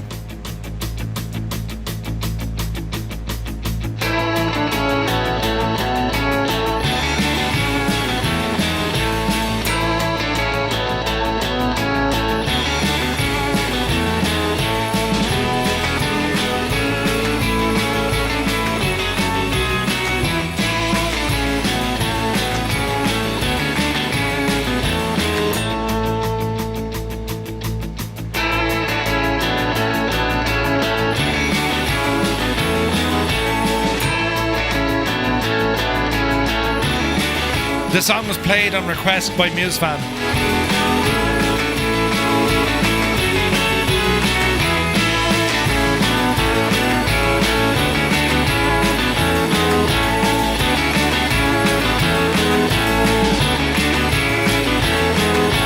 In actual fact, he liked it so much, he said, Murph, would you play that again?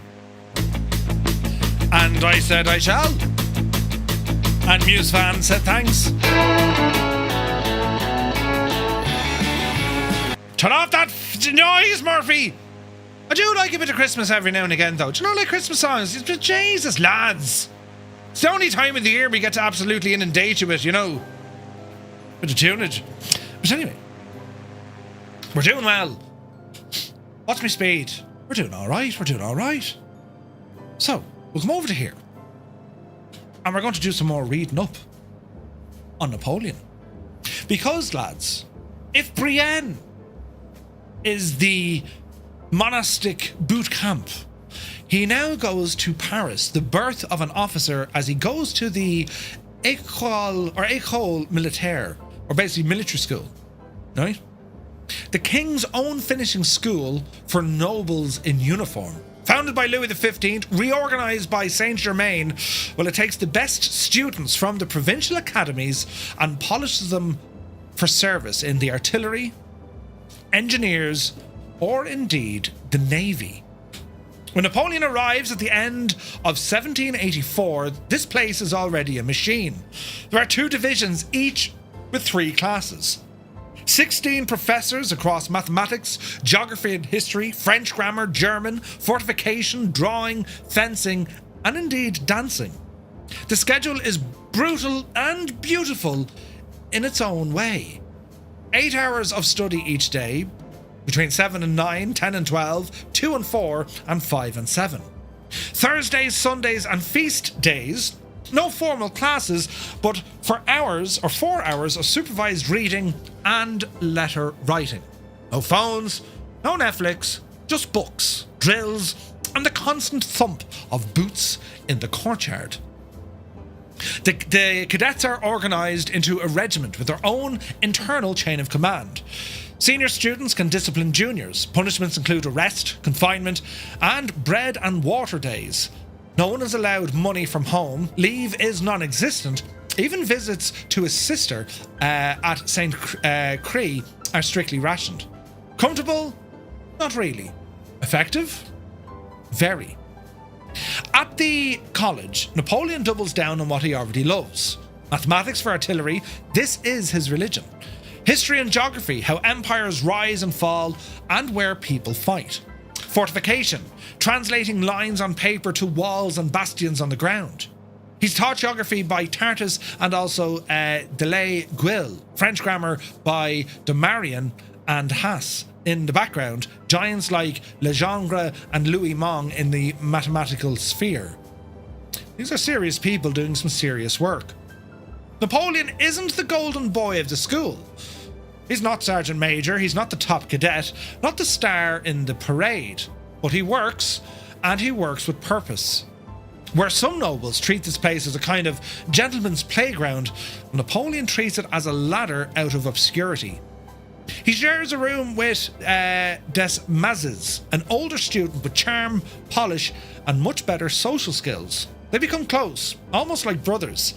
Des Mazes is wildly more worldly, more lynched to flirt and enjoy Paris.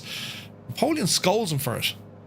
It's preaching, his preaching restraint and discipline like an old general in a teacher's body.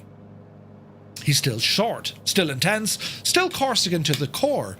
He talks with passion about Paoli and the injustice of France's conquest of his homeland, to the point his superiors have reminded him, "You are a scholar of the king, boy.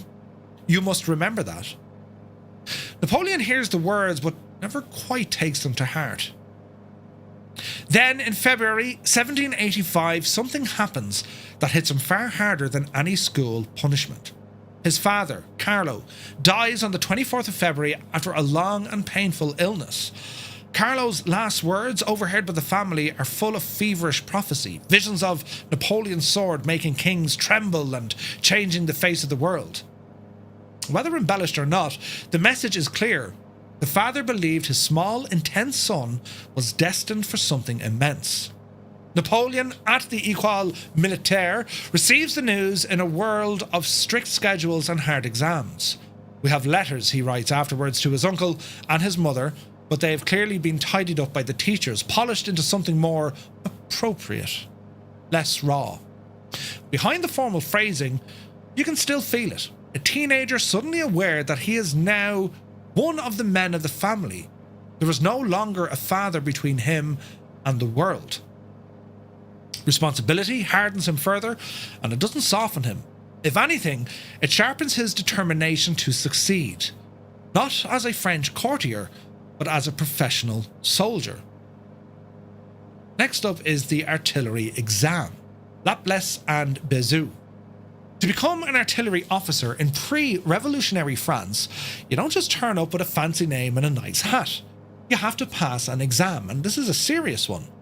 It all revolves around 4 volumes of the Bézout's Cours de Mathématiques: arithmetic, geometry, and trigonometry, algebra and its application to geometry, mechanics, hydrostatics, differential and integral calculus, and advanced topics. To get the status of élève student, you must know Volume 1. To become an officer, you must be comfortable across all 4. In 1785, the examiners include Laplace, one of the greatest mathematicians of the age. It's like having Newton mark your GCSE or your leaving cert. Napoleon knows what he needs to do. He studies this obsessively, to the point he scribbles lines in the margins about finishing the work months early and then helping others to revise. He's not trying to be clever. He's trying to be ready. In the second week of September, his exam in Paris starts, and a fortnight later, the results come in. 58 candidates pass as artillery officers. 4 of them came from the École Militaire. Napoleon is third among these 4, and he placed 42nd overall. he didn't just pass the exams, he actually skipped the normal stage of being the student in an artillery school. He goes straight to the rank of second lieutenant. A few years later, when Laplace dedicates his Mécanique Céleste to Napoleon, the now ruler of France writes back, half regretful, saying that reading such work makes him wish circumstances hadn't dragged him so far from the world of pure science. But in 1785, he isn't an emperor regretting anything. He's a newly minted officer, 16 years old, heading into a French army that is still royal, still rigid, and still very much not expecting a revolution. While Napoleon is grinding through Bezos and marching around the parade grounds in Paris, France itself is creaking. The country is drowning in debt, not least from helping the Americans during the War of Independence. Enlightenment ideas are rolling through salons and coffee houses, mocking kings, priests, and the old order.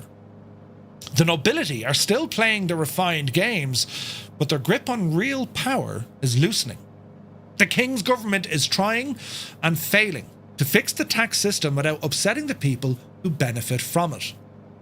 None of this is Napoleon's doing, of course. At this point, he's a minor officer candidate, more concerned with gun carriages and conic sections than constitutions and the class struggle. But the timing is everything. The monarchy that paid for his education, the aristocracy that mocked his accent, and the system that let him in while still looking down on him. It's all about to be turned upside down. And when he leaves the École Militaire in 1785 as second lieutenant of artillery, posted to the southeast of France, no one knows his name outside of a tiny circle of teachers, examiners, and fellow cadets. Yet, the ingredients are there. A mind trained in precision and calculation, a character forged by isolation, resentment, and ambition, a body toughened by years of strict routine, and a political landscape about to explode. What? Now, we've just left Brienne, and we're on our way now, as I say, towards Paris, right? So where we're at in our story, when he gets to Paris, this is where he, goes to this military college. This is where he learns all about, artillery and warfare, right? I mean, he's learned an awful lot by these history books and what he's, the movement of troops on the ground and so on. But Napoleon takes such a very sharp interest to artillery itself. I've done artillery. I was in the artillery, and many of you guys, I'm sure, have been involved in some which way, maybe with the military. They always said, artillerymen, yes, we will have tea and read the newspapers, and when we're ready, we'll pull the lanyard, and that'll be it. Thank you very much. Right? Handy number, they said. Whereby, the unfortunate infantrymen, well, sure, they're flat out, all day, every day. Flying over a nuclear power station, you say? Ooh. Well, there's water. That suggests to me that there is a station. Look. I don't see the cooling towers. Should there be cooling towers? Very interesting place, this.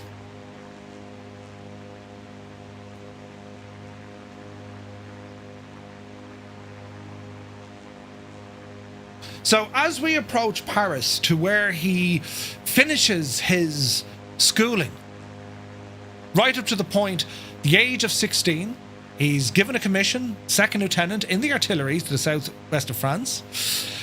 His origin, of course, we can't forget it. Poor Corsican, still thinking himself as an outsider. He's been educated in Autun, enough French to argue back. Brienne gave him the discipline, the maths. He learned all about Plutarch and Caesar. He learned leadership, and of course, his garden and the snow fort. And we had the École Militaire, the advanced mathematics, artillery foundations, and professional soldiering. The old regime, the world around him, is still standing, but its foundations are cracked. The revolution of France is just a few years away. The boy who arrived in France, unable to speak the language, properly now commands guns, the most technical, unforgiving arm of the army. He doesn't yet command history. That part starts when the monarchy collapses, the republic rises, and a young artillery officer finds himself... Dreamy, sleepy, nighty, snoozy, snooze. Come on, Lear! Where was I? I was over here. That part all starts when the monarchy collapses, the republic rises, and a young artillery officer finds himself on the ramparts of a rebellious port on the Mediterranean. Next week, we'll be going into part 3 of our rise and fall of Napoleon. And there, it's all about Toulon. We learn about cannons, revolution, and the moment when Napoleon stops being just an officer and starts becoming a problem for everyone else. The aircraft we'll fly next week is the A1 Skyraider, armed to the teeth, as we will explore regions from Marseille down into Toulon in much nicer weather than this, I can assure you. So it's all starting to happen. You know, our nice little calm, peaceful introduction of what was happening. How are you, Lear? It's going to get mad next week. Last week was our introduction. What's going on? This week we learn about that transition from how did he go from being just a young fella in Corsica to being, you know, your man with the hat, right? And it was this schooling, this upbringing, this section of his life was so important. Be it the education, the structuring, you know, the bullying, right? But also the political turmoil. His dad managed to secure him that special King's Scholar. It's like an aid. It's like a government grant given to the aristocracy who had strong names but no money. It's a fascinating thing to think, Jesus, if his dad didn't get him that, Napoleon wouldn't have been able to get to this. It's mad. And when you look at the characters throughout history, you know, not necessarily kind of dictators of that, but kind of emperors perhaps, or kings, or even politicians. They're so very kind of small, insignificant things that happen. Yet, if they didn't happen, it would have changed everything. Everything. You know, and for Napoleon, people will always say, you know, the victors get to rewrite, or the victors choose history. They, you know, what's that? There's a saying, but effectively the victor creates history, right? Their version sticks, the victors.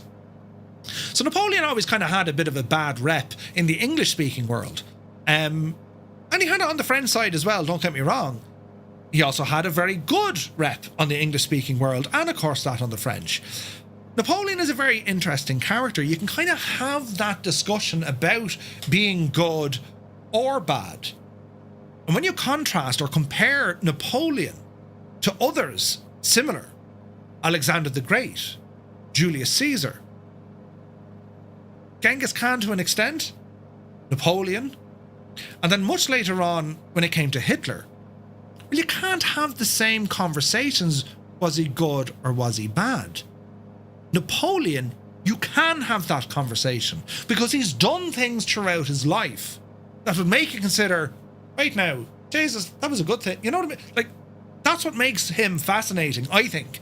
And again, like prior to this Monday night special that we're doing, to the victor goes the spoils. Good man, CP. History is written by the victors. Yeah, that's the one. Like prior to me learning, and like a lot of learning goes into this, because I'm fascinated by it. I enjoy it. This isn't work. Like I'm loving this, right? It's only when you start learning about it more and more and more, you can see how, you know, history has a terrible habit of repeating itself all the friggin' time. All the time. We're always repeating ourselves throughout the ages. Very similar things happen, right? But how kind of civilization behaves when there's a vacuum in power or when there's an explosion of power, it's all these things that kind of go into it. And yet, it's the finer details that blow my mind. The finer details, the most insignificant things. Here was a child at the age of 11 or 12 building a snow fort during a winter that was so harsh they wanted to keep everyone inside. Here he is outside building fortifications and creating war games with his pals, taking command of people, building his own little legions and regiments and all this sort of jazz.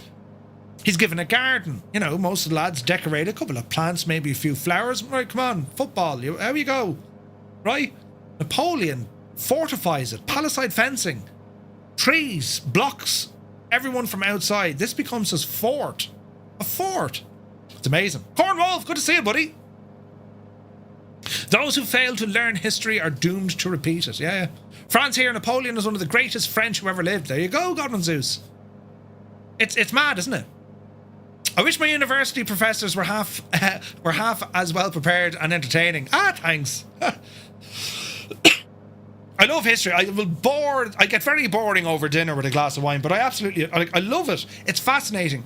And I gotta say, lads, with Microsoft Flight Sim, in particular Microsoft Flight Sim, because we have these group flights, isn't it amazing that we can utilize aviation and flight simulation in a way that we're flying aircraft, we're community driven, going, you know, places, and you're able to kind of observe and learn the history, and then literally look out your digital window and say, well,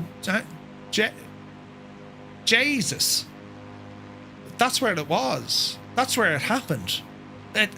We don't get that opportunity unless, of course, we're well travelled, or you have an opportunity to travel and all this. Like, the sim is so good for that, you know? What was Napoleon's hand size out of interest? Smaller than mine, Lear, I'll have you know. You know that study that says that men think about the Roman Empire an average 14 times a day? Yeah, that was just me, probably. Yeah. Brilliant. Murph, this is a bit of a high buy from me. Mr. Dan, good to see you. I would like to echo the history point, the research and dedication you put in. Dude, not at all. Thank you very much. I love this stuff, lads. We flew over the spot. Jesus. But it's mad. Like, we've seen this with the Gallic War stuff we've done. Knightsep is a huge help there, because and this is the thing, he's visited a lot of these places, and I'm sure when we're traveling on this series of Napoleon, as the series progresses, lads, right, to give you an idea, and I write show notes, and I've tons of sources, and if anyone's interested, I can post all of this when it's finished. Like, we're up to page 78 with 25,000 friggin' words, but and it'll go a little bit more. For each episode, I go off and research that timeline, and then I write down notes. I start compiling it together. I say, right, here's all my notes. Right, here's the gist of the story. I horse maybe 2 or 3 paragraphs at a time into ChatGPT or Gemini and say, right, highlight, give me the bullet points of these. I get back the bullet points, and that's how I kind of script. So I'll go for and once I know where the story I need to talk about, sure, it's easy dragging the notes, right? The AI stuff is fierce handy for that. But anyway, next week we head down to Toulon. We're going to be down by Marseille and Provence, right? And we're taking the Sky Raider. After that, it's off to northern Italy, Lodi and Milan, right? We'll learn all about what happened there. Episode 5, we're out to Egypt, Cairo and the lot, the Rosetta Stone, right? Then we're off. Then we're back to Paris, but we're going to do Paris proper. Today we're just going to land in Paris Orly, which is south of the city. We won't see much. We're going to land there, and good luck to you now. But we're coming back in a few weeks' time, flying helicopters, to really get a sense of all the sites. A lot of the sites that are in Paris. Well, you'll see how they all link back to Napoleon. They're fascinating, right?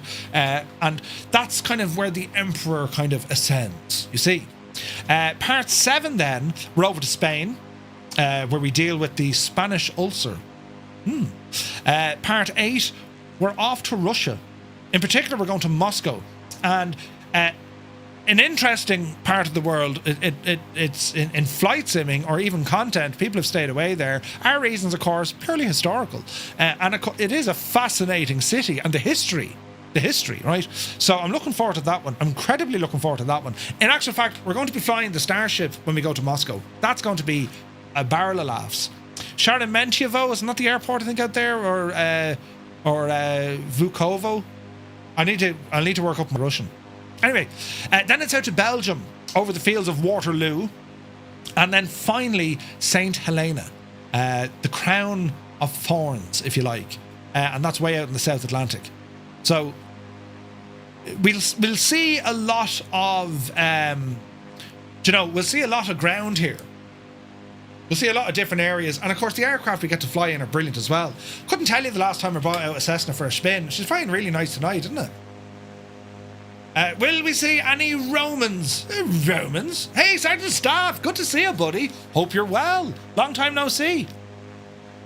On my sim, you're in a Sky Raider tonight. Oh, Jesus. Just going for a short time then. Yeah.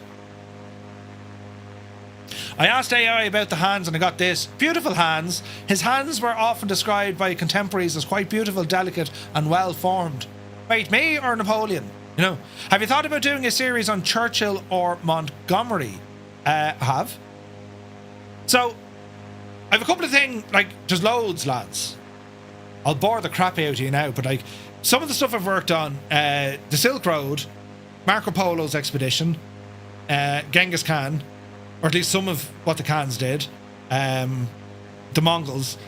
I've started into Irish history, but I want to go back. I don't want to start at just, we say, the Troubles, or I don't want to start just at the Easter Rising or rebellions. I want it'll all be built into it, just to give a broader picture, but I won't, like, you won't drag the arse out of it. It'll be done similar to this, right? Because I want to go back to kind of like the start of Ireland, ancient Ireland, up to the Vikings, and then we go on into the Middle Ages, and then we go into the, you know, Wolftown 1798. The French are helping out the Irish at the time, lead a rebellion against the British.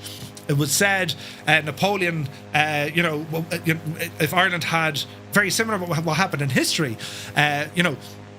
for Ireland to seek the assistance of France, it was said Napoleon had said, I would make such an incredible inconvenience to the English if I were to invade Ireland.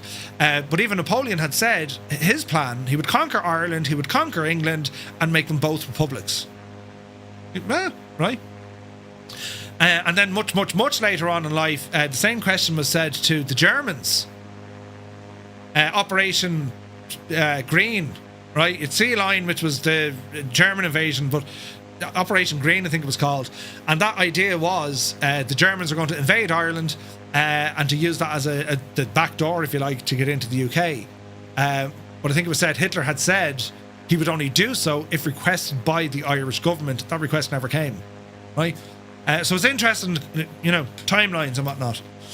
But what else do we have? There's loads, lads. There's loads. But it's cool. I have a good audiobook on Irish history from the 1500s. Ooh, Linny, yeah, that'd be awesome. Like, there's a great the Irish history podcast is very, very good. Like, I'm learning all about Flan Sinna at the moment and Clonmacnoise, and that's all around the Vikings, and Brian Boru in there, of course, and even before that, how did the Irish get here, and fascinating stuff.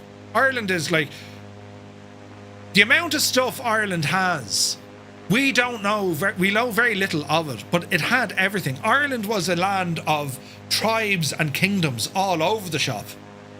And, over time then there was a big kind of a race to get to, like, the King of Ireland and all this. Flan Sinna is a very interesting fella, but we'll get into all of that. The Irish invented Irish history. Oh, wait. Telling you now, Gibbo. No, but the Irish stuff is, as I say, you go back far enough, it gives you a much broader picture, and because even, like, to some people I would chat to, today, and, Irish history or European history or whatnot, they are missing some critical, crucial points, and it's not really known in a lot of places. But for example, I mean, Ireland, or the Irish, or at least the Celts, the Celts, to even say the Celts isn't technically correct, but like, the Irish were invading the west coast of England and Wales for centuries. Centuries. We were raiding it, pillage, capturing, for centuries, long before any trouble started, so it's quite mad. French was in Connacht. Yes, the French landed in a couple of places along the west coast of Ireland during the 1798 rebellion. Theobald Wolftown, Father Murphy, and all these characters. That's why you have Wolftown Quay in Dublin, for example, or Wolftown Bridge. There's a lot of, like, the history is, and the Spanish came up as well, of course, the Spanish Armada, and then a lot of the buildings in Ireland, the fortifications, the Marbello Towers, a lot of these were defences against the French The British came over here to make sure that the French couldn't utilise.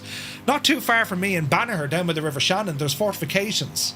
Shannon Bridge, for example, Shannon Harbour. Gibbo, do you remember we went to Shannon Harbour with the bridge and the fortification? They were all British fortifications. And that was to stop the French. They were designed to stop the French. And then when you look at the River Shannon and its importance, even during the 1916 rising and how things are transported around the country, Guinnesses operated them, sure. That's how they got Guinnesses out of friggin' James's Gate down the country. They used the canals and rivers. Anyway, you go back far enough.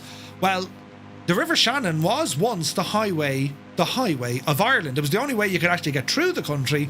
Ireland had 90% coverage of trees. And to put that into comparison, today, there's only about 3 or 4% of the island is covered in trees. Go back, 1400 years ago, the high 90s, there was trees everywhere, you couldn't move. So the River Shannon was the highway. And the River Shannon could be traversed by boats. And who had the boats? The Vikings. I better go back to work, Murph. Have a great stream. Sergeant Staff, I hope you're well, my dude. You take care. He had me on boat. I couldn't escape the history lesson. All I saw were cows. Brilliant. Good old Spanish sailors, right? Ireland was much greener back then, I can assure you. Yeah.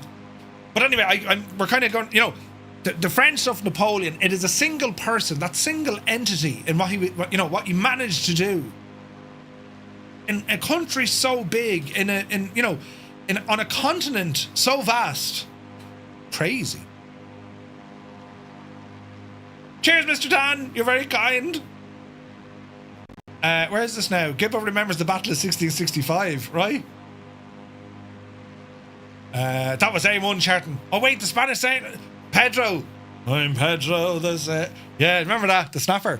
Me sim is under pressure. She's giving out to us, lads. But anyway, we are about to land here at Paris Orly Airport, default airport, I think.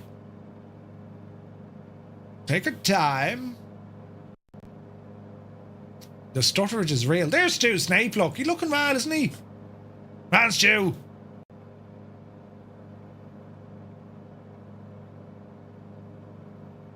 Right, what we'll do, we won't land immediately. We'll do kind of a high-level tour, because, lads, it's only 10:10. We're early, even after all my delays. So let's not just land. Let's keep going. We'll head up over the Paris region and get an idea, before all the crack starts. And they go off and they build this piece of machinery to deal with how to deal with things. It'll send a shiver up your spine, I tell you. It'll shock you to your very core. And it was built specifically to deal with the mess that's about to happen over the next couple of years. The guillotine, or the guillotine, as it's pronounced. But anyway, we're going to head up this neck of the woods. We're going to go in over Paris, because this is going to be a good experiment. We might get it crashed to desktop. We may not. Who knows? We'll see what happens. But what we will do, as we're flying, we'll press some buttons. Where is this now? Dealing with things to build the things to deal with the things, because the things needed dealing with. That's exactly right, Lear. Lear has it, you see. The man learns quick. Right. Where is this now?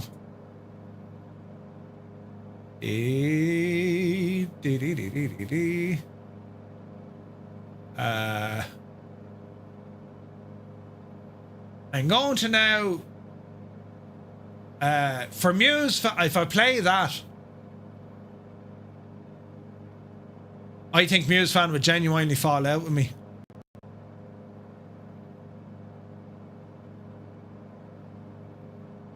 Mother of Jesus.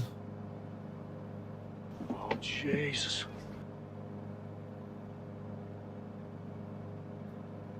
Hang on a second.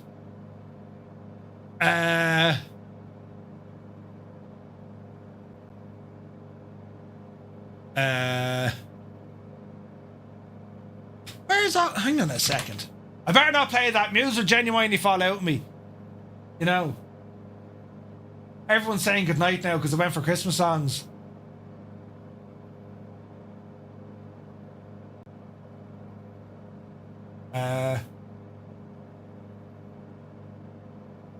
Where is that now?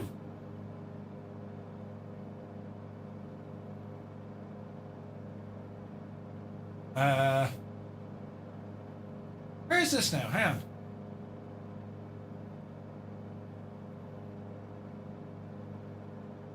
Wasn't the... Not it?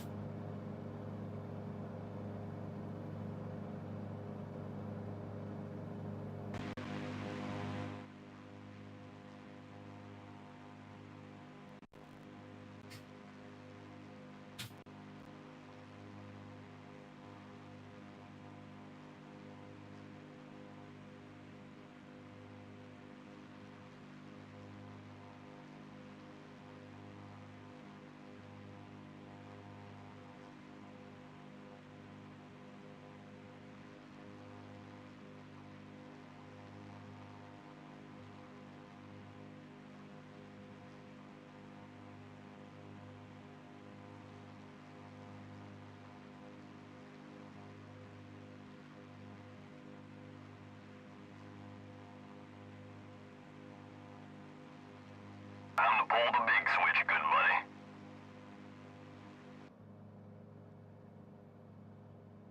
The timing of that! And I'm here playing Christmas songs.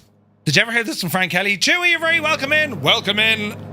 Welcome in. Hope you had an awesome stream. We were chatting about the 7-3. Hope you enjoyed it. Chewbacca is in the house. Welcome aboard. Guys, thank you so very much indeed for the raid. We're here doing something terribly interesting.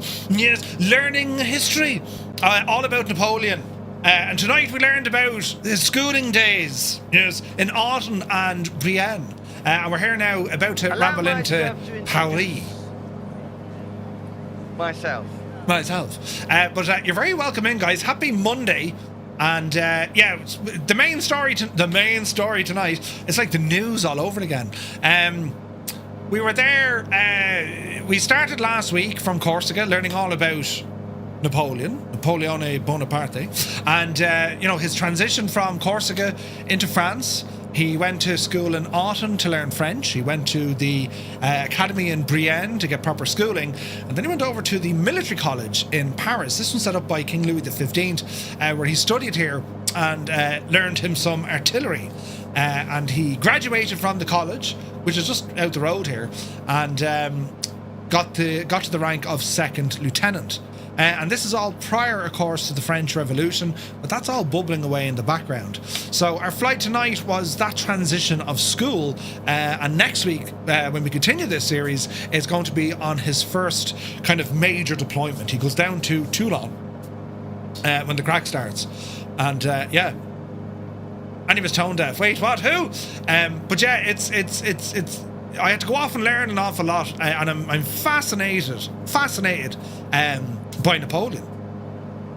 The movie that came out was a bit, you know, some things they got right, some things, you know, the editor, well, he need right, but in general, you know, it there's enough going on. But as we're flying, we're here in Carenado Cessna, well, CT210N, based of course on the 210 Centurion, the turbo variant.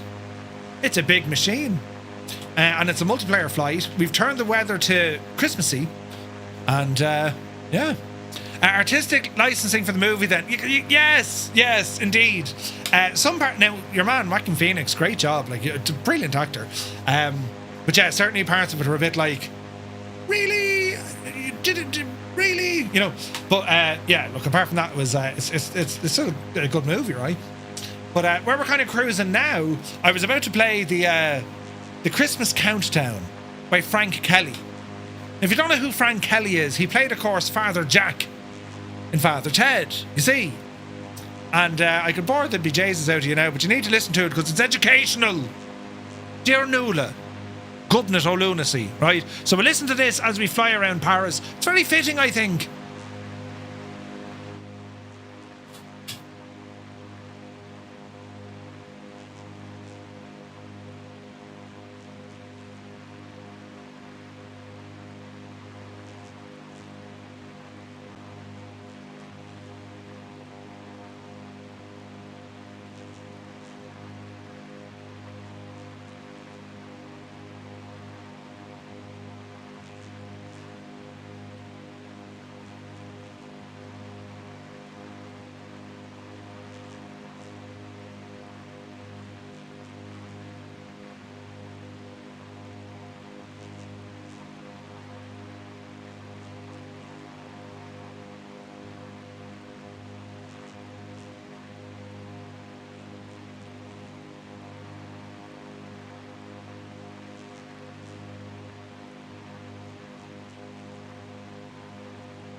So if you've never heard that before,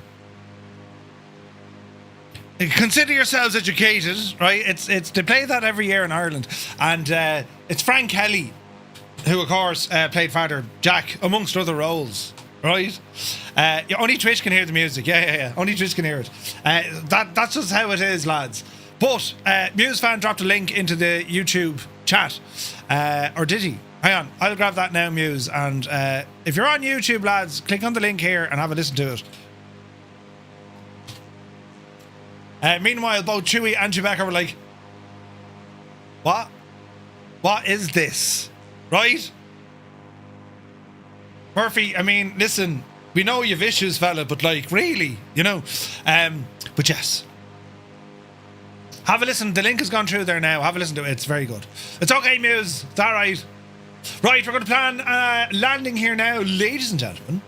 So let's have a quick look. Autopilot coming off. We're a little bit high, but we can... there's a version of that in Canada. It's not safe for work, really. All right, let's take this one in nice and easy. Runway 25. Keen Lafford, good to see you. Currently recovering from every illness known to man after spending a weekend performing magic at a farm. Keen, I've had the man flu myself. It's on the retreat though. Great news.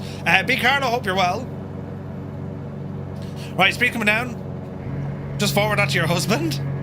Our surname was changed when Napoleon occupied Holland. Really?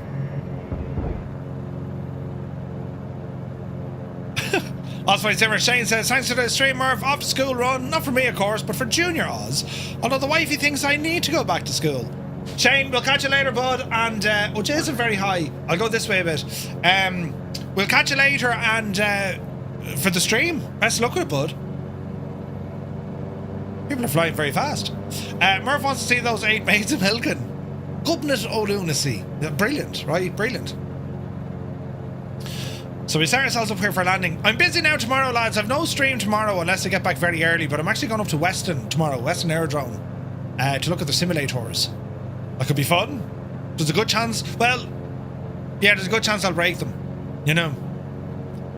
So, I have to get up early in the morning or driving. Ugh. And if the weather's not nice enough for flying, I don't think it is anyway. Now, if I get up there and it changes, I'll go out for a cheeky flight.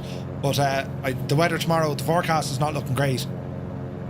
I have not flown in Weston in years. But it's more the Sims I want to kind of have a now look at up there, you know. Stream from there then. We will at some stage. I'm fairly sure of it. I think it'd be a lot of fun. They have a couple of full size simulators up there. So yeah, it could be interesting. So apart from a couple of stutters tonight, lads, I think our L210 handled quite nice. Murph, is there a Piper PA32 available? Would you mind just bought one in real life? A PA32. What's the Indian name of it? A PA32. A 24 is a Comanche. A 28 is an Arrow. Oh, Cherokee 6. A Cherokee 6. Is that a twin engine? A Cherokee 6.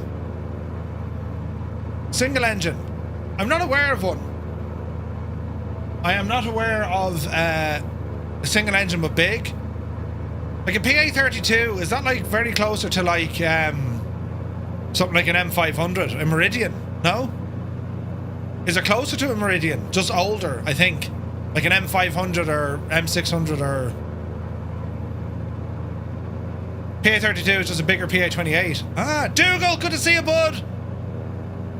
Uniform Goose, multiplayer's playing up for you? Uh-oh. Smaller, less... Piper's equivalent to a Bonanza. Ah. Spare by a Lycoming 0540. Big engine. 6 seats. I'm not aware of a PA32, lads. Unless you are. In the sim? Don't think so. Cherokee 6. Memory serves me. Didn't Carenado do one of those? In like P3D or something? I think. Notch flaps. Haven't seen one. Would be good for Just Flight to make one. No, they did a 30, a 38, and a 28. Okay. Unfortunately, not so, Picarlo. All right, runway 25. Black square, maybe. Yeah. Did you see the video A2A put out, Scott? The Aerostar, he's the wings taken off it. Used them for freight back in the day for late night flight. Oh, really? Nice. Somewhere known as the Lance, retractable gear versus fixed. Oh, nice, okay. Alrighty. Looking good in approach. Again, we have a bit of a displaced threshold here, so we can just time this nicely. Speed is looking good, 90 knots. Friends owns a Lance, very nice aircraft. Like a Lance Air or a Lance? Alright, flaps are set, gear is down, prop full, mixture rich. A Lance, okay. Interesting. I've never, to be honest, I'm sure if I saw a picture I'd be like, oh yeah. But I haven't flown one, nor am I aware of one in the sim. Dreamy, sleepy, nighty, snoozy, snooze. Stu Snape, the man has timing. Jesus. Right, easy now. Hold the nose. A little bit early on the flare. Hold the nose. Beat it off. Touchdown. Alright. Welcome to Paris. Flaps in.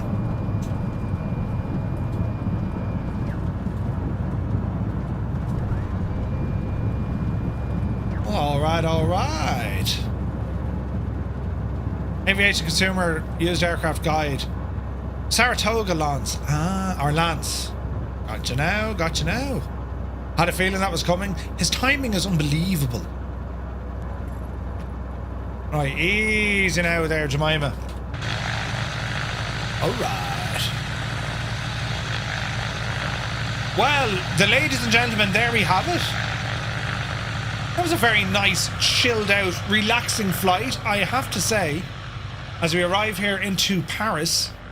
Next week, of course, we change gears significantly, taking some military aircraft. I'm going to be flying in the Sky Raider as we're heading down towards the south of France, Marseille, Provence region, and we're going to be heading over to Toulon. And we're going to learn about some of the mastery that Napoleon was able to deploy in the battlefield, this being one of the very first examples of it. And all the turmoil and everything is starting to go to boiling point.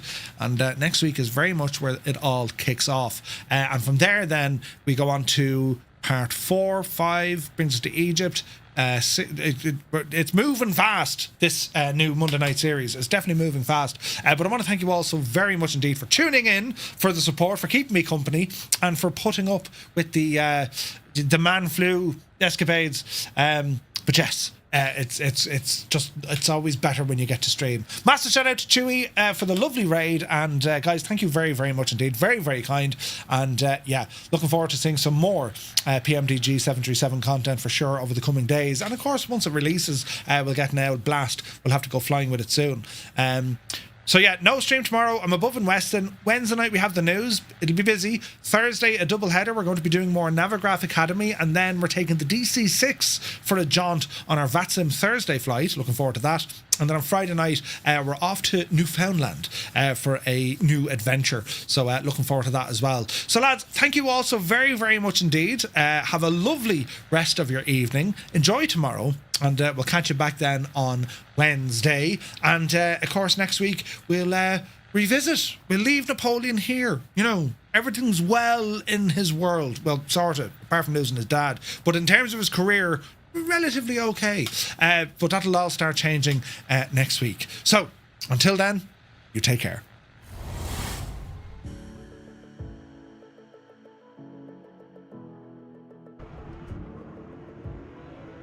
It's all right. Hey, Rambog is here. Good to see you, man. Did I miss anyone else? Oh, Jesus, watch what you're doing, Murphy. I know! The dreaded chat! I know!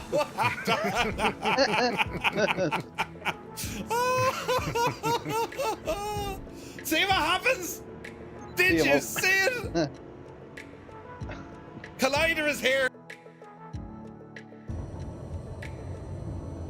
Into beta, reversers, flaps in.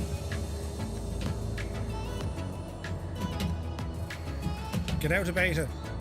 Get out of the beta. Ah!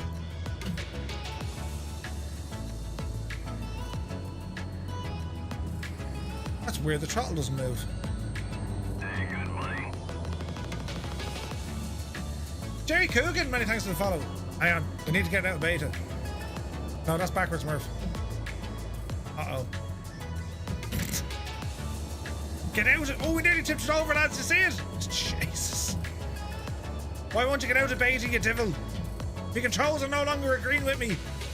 Right. What's it doing now? Not as beta. Stupid thing. Stop reversing. Ah, you need to go forwards.